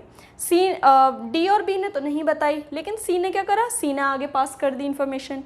फिर उसी तरीके से ई और एफ ने नहीं बताई, लेकिन जी ने आगे इन्फॉर्मेशन पास कर दी। इस तरीके से क्या होता है, क्लस्टर फॉर्म होता हुआ जाता है कि आप इन्फॉर्मेशन किसी कुछ सिलेक्टेड लोगों को बताते हैं और फिर वो सिलेक्टेड लोग आगे कुछ सिलेक्टेड लोगों को बताते हैं। सबको नहीं बतानी होती है वो बात, लेकिन फिर भी क्लस्टर फॉर्म होता हुआ जाता है और बहुत सारे लोगों को ये बात पता चल जाती है। इसको क्लस्टर्स कहते हैं। Third type of network is single strand. Single strand का मतलब है एक लाइन, एक single strand.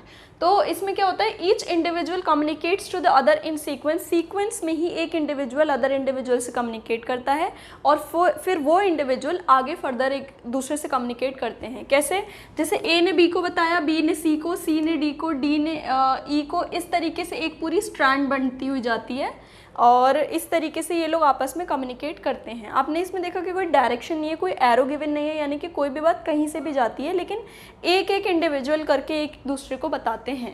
Then next is probability. Probability का मतलब है each individual communicates with other individual randomly. कोई भी किसी से भी कम्युनिकेट कर सकता है रैंडमली। ए बी को बताए, सी डी को, एफ को, जी को, किसी को भी बताओ, मतलब कोई एक पैटर्न है ही नहीं। तो रैंडमली किसी से भी कोई भी कम्युनिकेट कर रहा है, तो जैसे कि इसने इससे कम्युनिकेट करा, इससे करा, इससे करा, किसी भी पैटर्न में कम्युनिकेट करेंगे, इसका कोई फिक्स पैटर्न नहीं है। इसीलिए यहाँ पे कोई एरोज भी गिवन नहीं है। एरोज जो होते हैं डायरेक्शन के लिए गिवन होते हैं, यहाँ पे एरोज गिवन नहीं है। इसका मतलब कोई भी किसी से भी कम्युनिकेट कर रहा है, इसलिए हम इसको प्रोबेबिलिटी बोलते हैं। इसमें कोई भी किसी से भी रैंडमली कम्युनिकेट करता है। तो ये चारों नेटवर्क्स हो गए।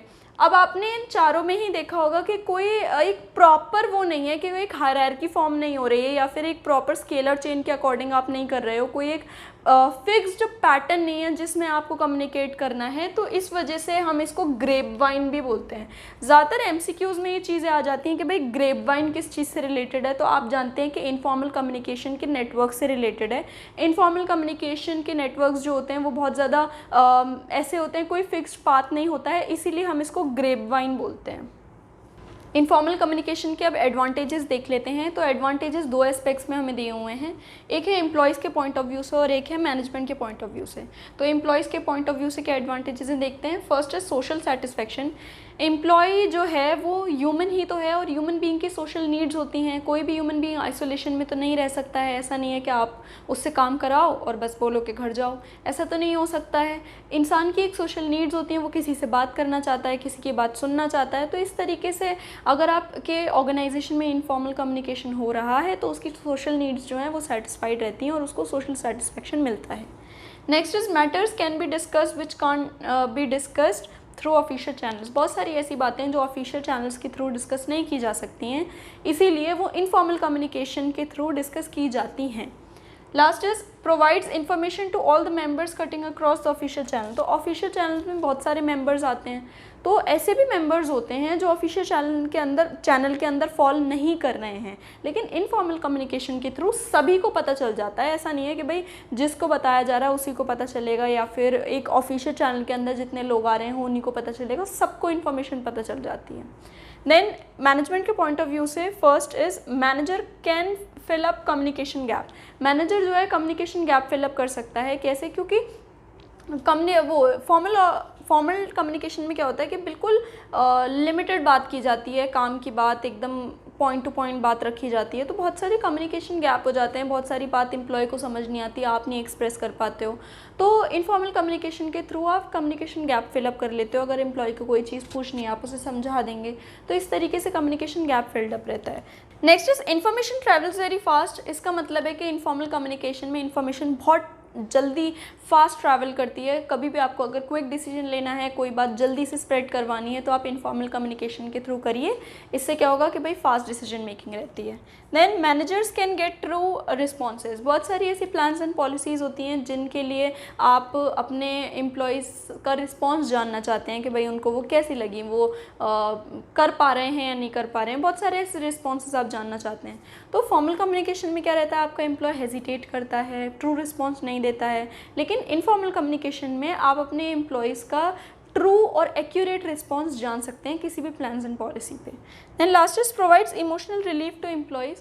इमोशनल रिलीफ मिलता है एम्प्लॉयज़ को जब आप उनसे, मैनेजमेंट जो है इनफॉर्मल कम्युनिकेशन के थ्रू बात करता है, या फिर वो लोग आपस में इनफॉर्मल कम्युनिकेशन के थ्रू बात करते हैं, तो उनकी सोशल नीड सेटिस्फाई होती हैं, उनको सोशल सेटिस्फैक्शन मिलता है। अगर एक एम्प्लॉय को सोशल सेटिस्फैक्शन मिलेगा और वो सेटिस्फाइड रहेगा, तो फिर ऐसी प्रॉब्लम्स नहीं आएंगी कि भाई यूनियन बन गई है और वो लोग स्ट्राइक पे चले गए हैं, काम नहीं कर रहे हैं, वेज ज़्यादा मांग रहे हैं। इस तरीके की प्रॉब्लम्स ज़्यादातर अराइज नहीं होती हैं अगर आपके आप अपने एम्प्लॉय को इमोशनल रिलीफ प्रोवाइड करते हो तो ये तो थे एडवांटेजेस। चलिए अब डिसएडवांटेजेस देख लेते हैं इनफॉर्मल कम्युनिकेशन के। तो first disadvantage is it gets distorted while passing through various channel. तो इन्फॉर्मेशन गेट्स डिसऑर्टेड क्या होता है कि भाई इन्फॉर्मेशन का कोई एक फिक्स्ड पाथ तो होता नहीं है, कोई भी इन्फॉर्मेशन कहीं से भी पास हो रही है, वेरियस चैनल्स के थ्रू पास हो रही है। तो वेरियस चैनल्स के थ्रू पास होते टाइम क्या होता है कि इन्फॉर्मेशन डिसऑर्ट हो सकती है, हो सकता है कोई इन्फॉर्मेशन मिसिंग हो जाए, हो सकता है आगे जाते जाते उसका मतलब चेंज हो जाए, कोई और बात कही गई थी और वो एंड यूज़र तक पहुँचते पहुँचते, अल्टीमेट यूज़र तक पहुँचते पहुँचते उसका मतलब ही बदल जाए। तो इस तरीके से प्रॉब्लम अराइज हो सकती है। Then next is spreads rumours and false facts. अब भाई इन्फॉर्मेशन का कोई सोर्स तो होता नहीं है, कोई एक आप फिक्स सोर्स तो आप पता लगा नहीं सकते हो कहाँ से आई ये इन्फॉर्मेशन, तो इसीलिए फिक्स्ड मतलब कोई रूमर फैल रही है, कोई फॉल्स फैक्ट्स फैल रहे हैं, कुछ पता नहीं है, कोई अफवाह यूं ही फैल जाती हैं। तो इस तरीके से रूमर्स और फॉल्स फैक्ट्स बहुत ज़्यादा स्प्रेड होते हैं। Then responsibilities can not be fixed as source of information can not be known. वही वाली बात जो अभी हमने बताई कि इन्फॉर्मेशन का सोर्स तो आप नहीं पता लगा सकते हो कहाँ से आई है इन्फॉर्मेशन। आप बोलोगे कि भाई तुम्हें किसने बताई, मुझे उसने बताई थी, वो बोलेगा कि तुम्हें किसने बताई, मुझे उसने बताई थी। कोई एक फिक्स्ड तो इन्फॉर्मेशन नहीं है, वो झूठ भी बोल सकता है, सच भी बोल सकता है। तो आप ना इन्फॉर्मेशन का सोर्स पता नहीं लगा सकते हो, इसलिए फिर क्या होता है कि रिस्पॉन्सिबिलिटी आप फिक्स नहीं कर सकते हो। अगर किसी ने कोई रूमर स्प्रेड किया है तो आप नहीं पता लगा पाओगे किसने किया है, फिर इसलिए आप रिस्पॉन्सिबिलिटीज़ नहीं दे सकते हो। लास्ट इज कॉन्फिडेंशियल इन्फॉर्मेशन में गेट लीक्ड। अब भाई इनफॉर्मल कम्युनिकेशन है, कोई भी किसी को भी बता रहा है, हर बात तो सबको नहीं बताई जाती है, कॉन्फिडेंशियल होती हैं बातें, तो कॉन्फिडेंशियल इन्फॉर्मेशन भी लीक हो सकती है अगर आपके ऑर्गेनाइजेशन में इनफॉर्मल कम्युनिकेशन का पैटर्न फॉलो होता है। तो फॉर्मल कम्युनिकेशन समझ लिया, इनफॉर्मल कम्युनिकेशन समझ लिया, अब इन दोनों में डिफरेंस देख लेते हैं। तो यहाँ पे बेसिस गिवन है, ये है फॉर्मल कम्युनिकेशन और ये है informal communication. First is meaning. Formal communication का क्या मतलब है? It is a communication with in official chain of command. Official chain of command होती है ना कि भाई सुपीरियर जो है सबॉर्डिनेट को कम्युनिकेट करेगा, फिर सबॉर्डिनेट अपने सबॉर्डिनेट को, वो सबॉर्डिनेट अपने सबॉर्डिनेट को। तो एक ऑफिशियल चेन ऑफ कमांड के हिसाब से कम्युनिकेशन होती है, उसको हम फॉर्मल कम्युनिकेशन कहते हैं। इनफॉर्मल कम्युनिकेशन क्या होती है? With in non official groups, के भाई दोस्त लोग बैठे हुए हैं एक साथ, एक ग्रुप बैठा हुआ है, बातें चल रही हैं, ये इनफॉर्मल कम्युनिकेशन होती है। देन रिलेशंस हाईली इम्पर्सनल, यहाँ पर हाईली इम्पर्सनल रिलेशनशिप्स होते हैं, सिर्फ काम की बातें होती हैं, सिर्फ ऑफिशियल रिलेशनशिप के एक सुपीरियर और सबॉर्डिनेट का रिलेशनशिप है। यहाँ पर irrespective of the levels personal relationships होते हैं कि एक सुपीरियर सबॉर्डिनेट का दोस्त हो सकता है, दोस्त हैं भाई, बात कर रहे हैं। देन नेचर, फॉर्मल कम्युनिकेशन का नेचर जो होता है रिजिड होता है। अगर स्केलर चेन फॉलो होनी है तो स्केलर चेन ही फॉलो होनी है। ए जो है सी से कम्युनिकेट नहीं कर सकता बी से गुजरे बिना, तो एक स्केलर चेन फॉलो होती है, इसीलिए ये रिजिड होता है। इनफॉर्मल कम्युनिकेशन फ्लेक्सिबल होती है, कोई भी किसी से भी कम्युनिकेट कर सकता है, तो इसीलिए फ्लेक्सिबल कम्युनिकेशन होती है। देन चैनल, चैनल क्या है फॉर्मल कम्युनिकेशन की? इस्टेब्लिश लाइन ऑफ कमांड, एक पहले से एक लाइन ऑफ कमांड पर्टिकुलर मतलब एक बनी हुई है, जैसे जिसको हम स्केलर चेन बोलते हैं कि भाई एक मैनेजर है, वो अपने सबॉर्डिनेट को कम्युनिकेट करता है, वो अपने सबॉर्डिनेट को अथॉरिटीज़ के हिसाब से स्केलर चेन बनी हुई है। लेकिन इनफॉर्मल कम्युनिकेशन में कोई लाइन ऑफ कमांड नहीं है, कोई भी किसी से भी कम्युनिकेट कर सकता है irrespective of the level. Then expression क्या है? एक्सप्रेशन मोस्टली रिटन, कैसे एक्सप्रेस किए जाते हैं फॉर्मल कम्युनिकेशन में? तो ये मोस्टली रिटन फॉर्म में होती है, लेटर और नोटिसेस इशू होते हैं। और ये जो होती है इनफॉर्मल कम्युनिकेशन, ये मोस्टली ओरल होती है, भाई बात कर रहे हैं, लोग बैठे हुए हैं, किसी ने किसी को बात बताई, तो मोस्टली ओरल होती है। नीड क्या है फॉर्मल कम्युनिकेशन की? Serves the need of organisation, organisation की जो नीड है उसको सर्व करता है फॉर्मल कम्युनिकेशन। और जो इंडिविजुअल की नीड है, यानी कि जो इंडिविजुअल ऑर्गेनाइजेशन में काम कर रहे हैं, यानी कि एम्प्लॉयज़ की जो अपनी पर्सनल नीड्स हैं, उनको सर्व करता है इनफॉर्मल कम्युनिकेशन। देन स्पीड, ये बहुत स्लो है, एक पूरी स्केलर चेन फॉलो करनी होती है। ए जो है डी से डायरेक्ट कांटेक्ट नहीं कर सकता है, बहुत सारे स्टेप्स होते हैं, इसीलिए स्लो है। लेकिन इनफॉर्मल कम्युनिकेशन बहुत फास्ट है, कोई भी किसी से भी कम्युनिकेट कर लेता है। Then fixation of responsibility, formal communication में रिस्पॉन्सिबिलिटी फिक्स करना बहुत ईजी होता है। सोर्स ऑफ इन्फॉर्मेशन आप तुरंत पता लगा सकते हो कि भाई ये आपको किसने ऑर्डर दिया, इसने दिया, मेरे सुपीरियर ने दिया, उसके सुपीरियर को कांटेक्ट करोगे, भाई ऐसे क्यों ऑर्डर दिया। इस तरीके से रिस्पॉन्सिबिलिटी को फिक्सअप करना बहुत ईजी हो जाता है। लेकिन इनफॉर्मल कम्युनिकेशन में रिस्पॉन्सिबिलिटी को फिक्सअप करना नॉट पॉसिबल है। क्यों? क्योंकि भाई सोर्स ही नहीं पता इन्फॉर्मेशन का, कहाँ से ये इन्फॉर्मेशन आई है ये आपको पता ही नहीं, इसका कोई प्रूफ ही नहीं है, तो इस वजह से आप रिस्पॉन्सिबिलिटी फिक्सअप नहीं कर पाते हो। Last is record, formal communication का रिकॉर्ड रहता है, वो रिटन फॉर्म में होती है ज़्यादातर, तो आपके पास एक रिकॉर्ड मेंटेन रहता है कि भाई नोटिस है और लेटर है, अगर आपको कोई ऑर्डर आया है या फिर आपको कोई जो भी चीज़ है, आपको किसी ने आपके सुपीरियर ने कोई ऑर्डर दिया है, तो अगर आपसे कभी कोई पूछताछ होती है, आप वो रिकॉर्ड दिखा दोगे कि भाई मुझे ये ऑर्डर दिया गया था, तो इसीलिए रिकॉर्ड मेंटेन करना बहुत ईजी होता है फॉर्मल कम्युनिकेशन में। लेकिन इनफॉर्मल कम्युनिकेशन में कोई रिकॉर्ड मेंटेन नहीं किया जाता है, क्योंकि इनफॉर्मल कम्युनिकेशन मोस्टली ओरल होती है, कोई स्केलर चेन नहीं होती है, कोई भी किसी से भी बात कर सकता है, इसीलिए इसकी सोर्स ऑफ इन्फॉर्मेशन पता लगाना मुश्किल है, इसीलिए इसका कोई रिकॉर्ड भी नहीं होता है। सो फॉर्मल एंड इनफॉर्मल दोनों ही टाइप की कम्युनिकेशंस हम पढ़ चुके हैं। अब स्टार्ट करते हैं हम barriers to communication. Barriers to communication का मतलब है कि स्मूथ कम्युनिकेशन करने में क्या रुकावटें आती हैं, क्या ऐसी प्रॉब्लम्स आती हैं जिसकी वजह से ऑर्गेनाइजेशन में एक स्मूथ कम्युनिकेशन हो नहीं पाता है।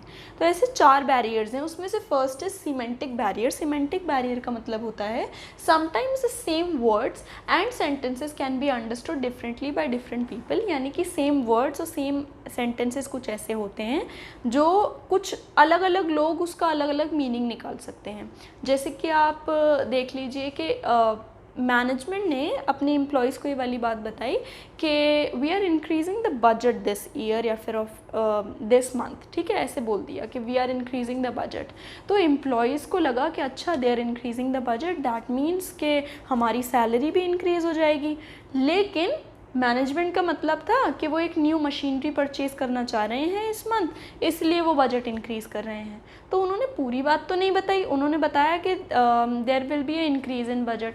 उन लोग एम्प्लॉयज़ ने कुछ मतलब अलग समझ लिया और मैनेजमेंट का मतलब कुछ और था। तो इस तरीके से सीमेंटिक बैरियर्स आ जाते हैं कि बोलना कुछ और चाह रहे होते हैं, लेकिन सामने वाला इंसान समझ कुछ और लेता है। कॉजेज़ हैं इसके कि किस वजह से सीमेंटिक बैरियर्स होते हैं। तो first is badly express message.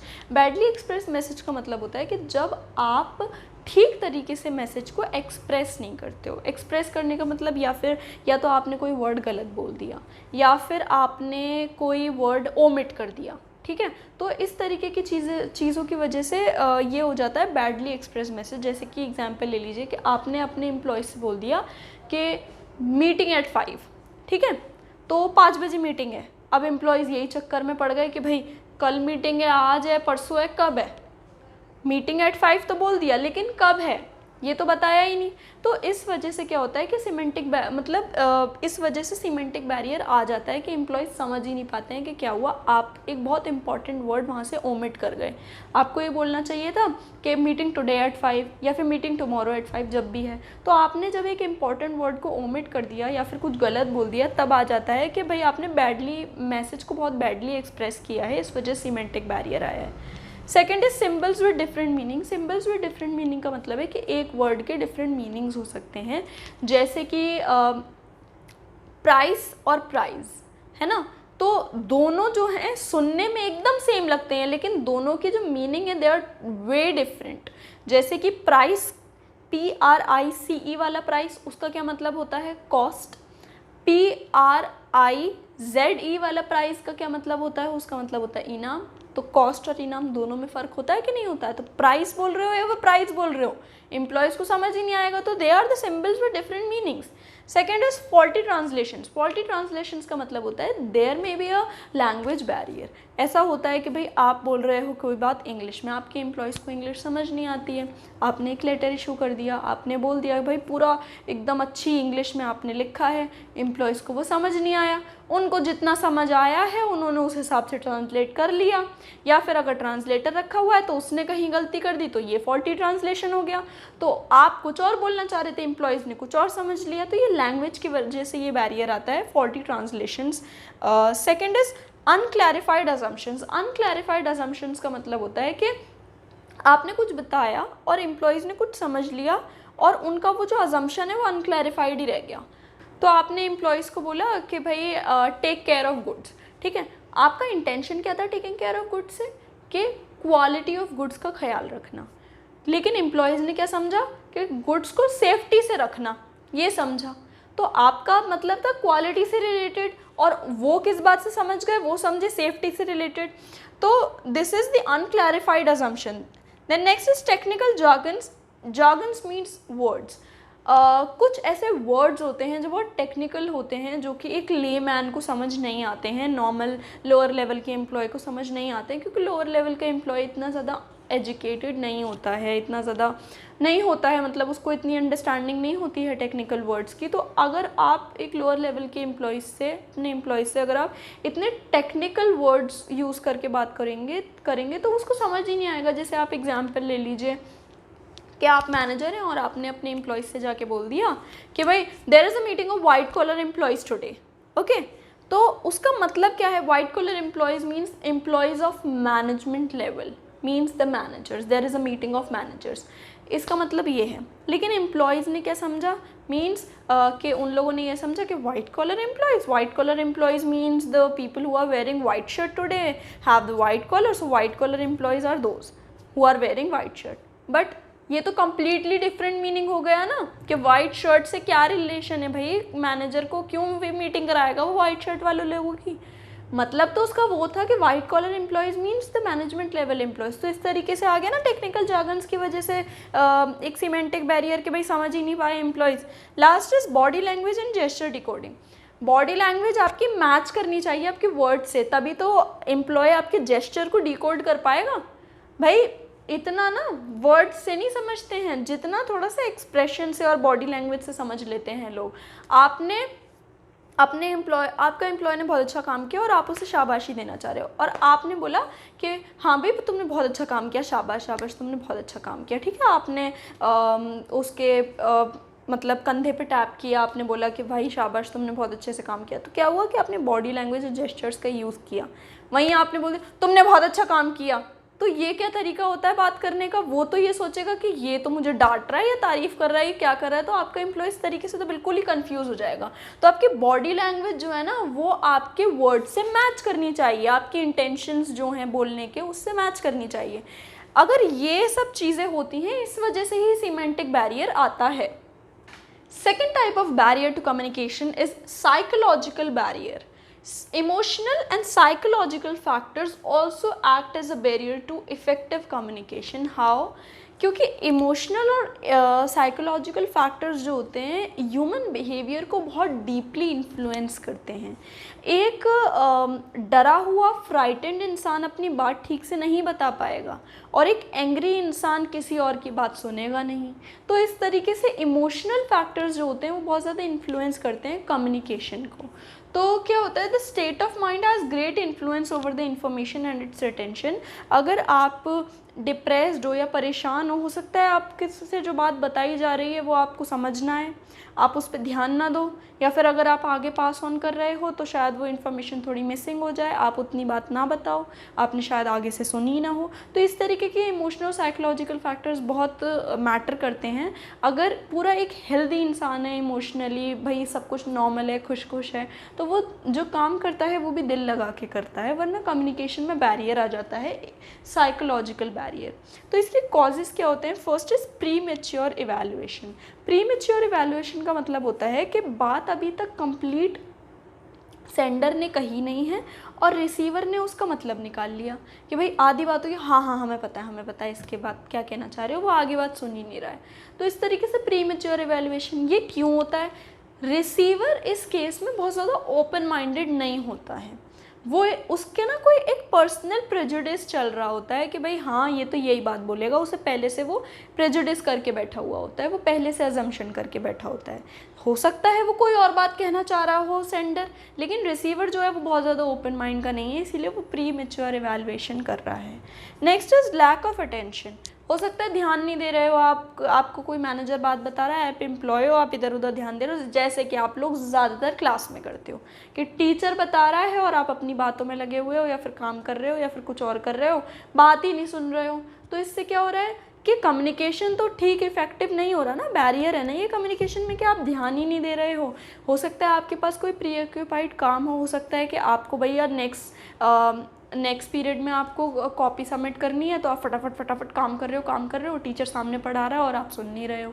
तो हो सकता है आपके पास कोई प्री ऑक्यूपाइड काम हो, लेकिन इस वजह से क्या होता है कि भाई साइकोलॉजिकल बैरियर आता है कि आप ना अटेंशन ही नहीं दे रहे हो, इस वजह से कम्युनिकेशन हो नहीं पा रहा है। Next is loss by transmission and poor retention. हो सकता है आप साइकोलॉजिकली डिप्रेस्ड हो, परेशान चल रहे हो, तो जो डिप्रेस्ड इंसान है और जो परेशान इंसान है वो पहली बात तो सारी बात सुन ही नहीं पाएगा, वो सारी बात पे ध्यान ही नहीं दे पाएगा। जो भी मैनेजर है या फिर जो भी सेंडर बोलना चाह रहा है वो उसकी बात पूरी सुनेगा ही नहीं।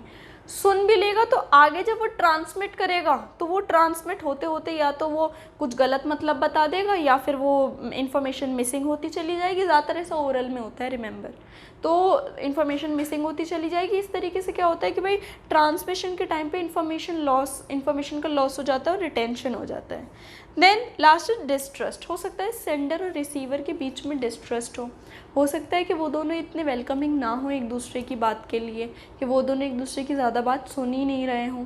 तो इस तरीके से अगर इन दोनों के बीच में अगर डिस्ट्रस्ट है तो भी कम्युनिकेशन इफेक्टिव नहीं हो पाएगा। तो ये थे भाई कुछ psychological barriers. Third type of barrier to communication is organisational barrier. Organisational barrier का मतलब है कि बहुत सारे ऐसे फैक्टर्स होते हैं, जैसे कि factors related to organisational structure, authority relationship, rules, regulation, ये सारी भी ऐसी कुछ चीज़ें होती हैं जो कि इफ़ेक्टिव कम्युनिकेशन में एज अ बैरियर एक्ट कर सकती हैं।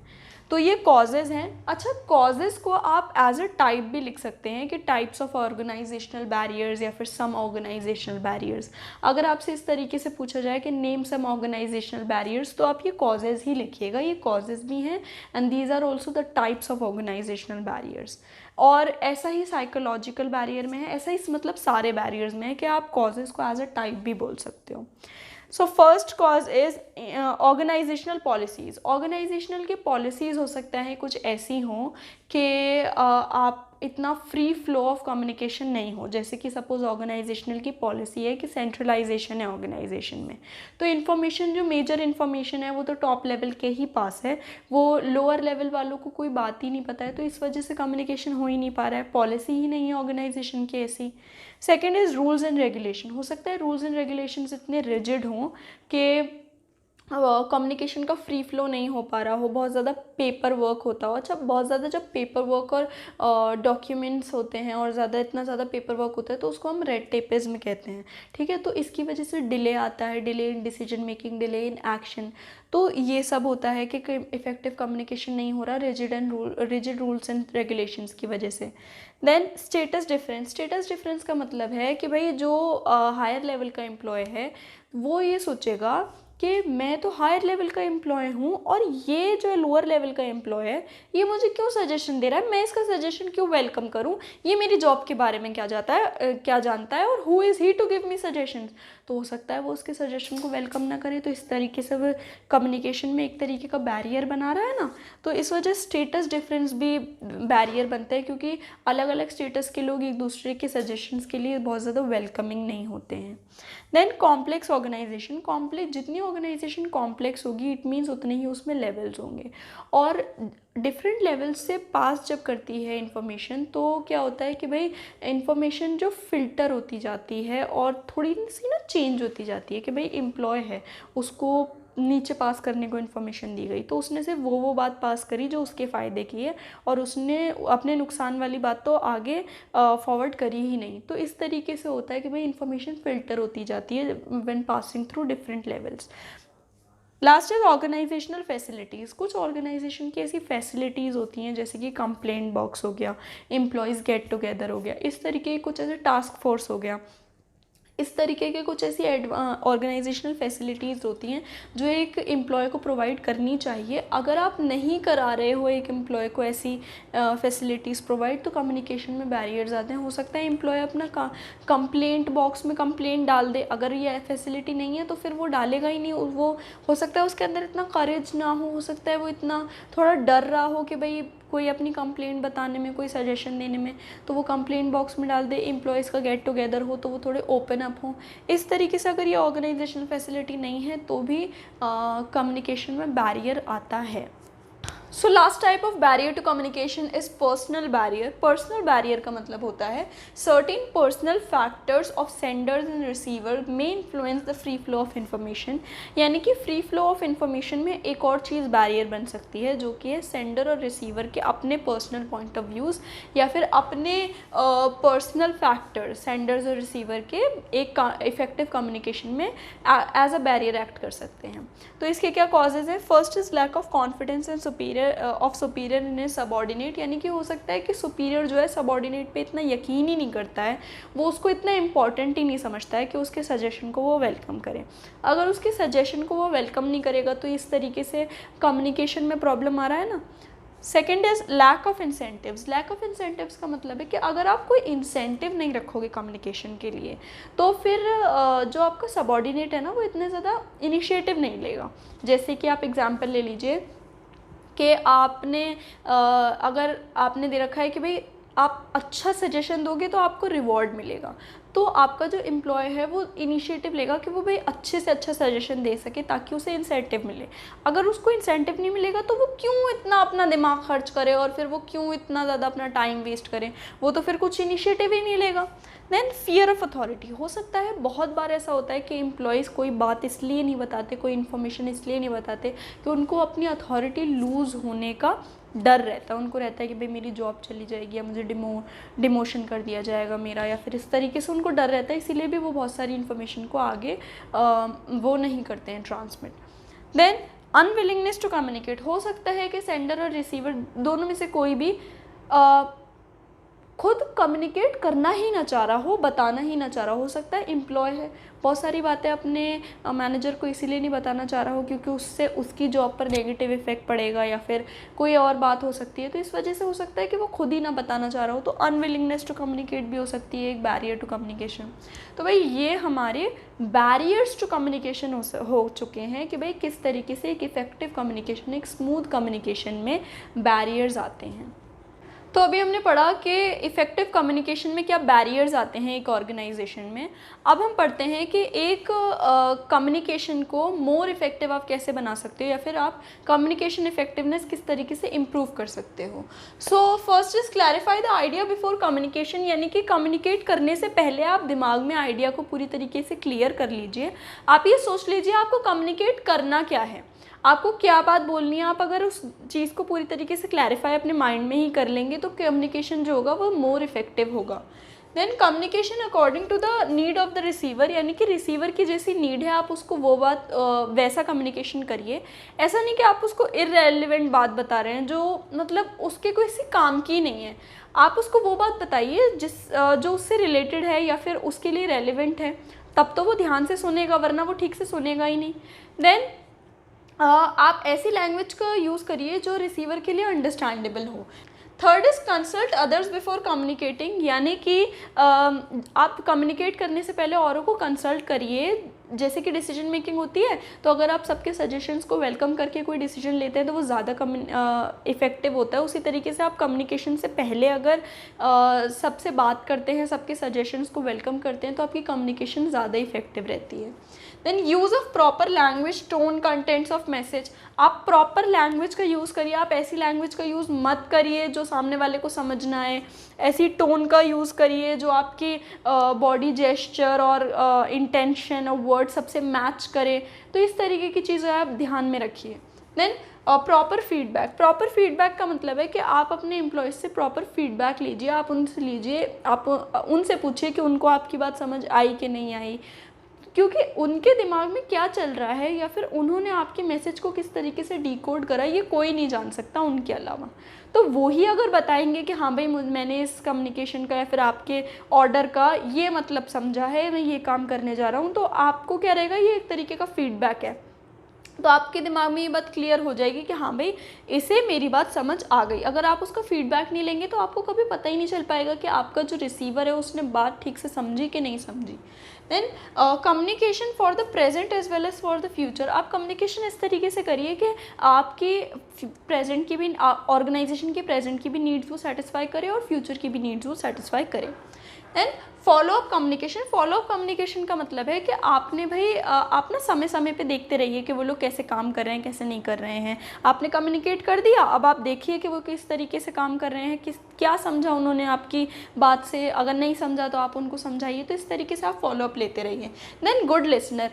Your receiver must be a good listener, और आप भी एक गुड लिसनर होने चाहिए। आप उनके सजेशन को समझो और आप उनसे मशवरा करो और वो आपको अपनी बात बताएं। आप भी गुड लिसनर होना चाहिए और वो भी गुड लिसनर होना चाहिए कि आप जब अपनी बात बताओ, आप कोई ऑर्डर दो या कुछ भी दो, तो वो ठीक तरीके से सुने, आपकी बात को इग्नोर ना कर रहा हो, इधर उधर नहीं देख रहा हो। तो both party should be good listeners. Then एक और बात होती है कि कम्युनिकेशन में क्या होता है कि भाई आप ना टाइम पे ना पूछते रहा करिए बीच में, और उनका ना एक बीच बीच में आप पूछते रहा करिए कि भाई उनको समझ आ रहा है कि नहीं आ रहा है। हाँ ठीक है, समझ आ रहा है, हाँ। तो इस तरीके से एक टाइम पे उनसे सुनते रहिए कि भाई वो ठीक से सुन रहे हैं या समझ रहे हैं या नहीं।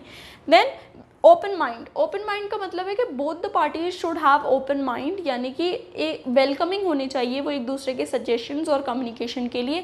एक दूसरे कम्युनिकेशन को वो लोग जल्दी एक्सेप्ट करें, उनका इतना ओपन माइंड हो कि भाई हाँ वो एक दूसरे से ठीक तरीके से कम्युनिकेट कर पाएँ। ये नहीं कि भाई मैं तो सुन ही नहीं रहा इसकी बात, या फिर वो नहीं सुन रहा, मैनेजर नहीं सुन रहा, एम्प्लॉय नहीं सुन रहा। इस तरीके से नहीं होना चाहिए। Last is completeness of message. Message जो होना चाहिए, जो आप भी मैसेज दे रहे हो, वो कंप्लीट होना चाहिए, उसका एक कंप्लीट मीनिंग निकलना चाहिए। आप आधे में किसी कम्युनिकेशन को छोड़ नहीं सकते हो, या फिर आधे में आप किसी मैसेज को छोड़ नहीं सकते हो। उससे फिर क्या होगा कि आपका जो एम्प्लॉय है वो तो कंफ्यूज हो जाएगा, ये कहना क्या चाह रहा था, इसका ये मतलब था या ये मतलब था, क्या मतलब था। तो इसलिए मैसेज जो होना चाहिए वो कंप्लीट होना चाहिए। तो ये हो गए भाई हमारे कि आप किस तरीके से अपनी कम्युनिकेशन को इम्प्रूव कर सकते हैं। और इसी के साथ फाइनली हमारा ये चैप्टर ख़त्म होता है। आई होप आपको समझ आया होगा। आप साथ के साथ इसके नोट्स बनाते चलें। फ्रेंड्स को शेयर करना बिल्कुल ना भूलें। चैनल को सब्सक्राइब ज़रूर कर दें। मिलते हैं आपसे अगले लेक्चर में। Thanks for watching.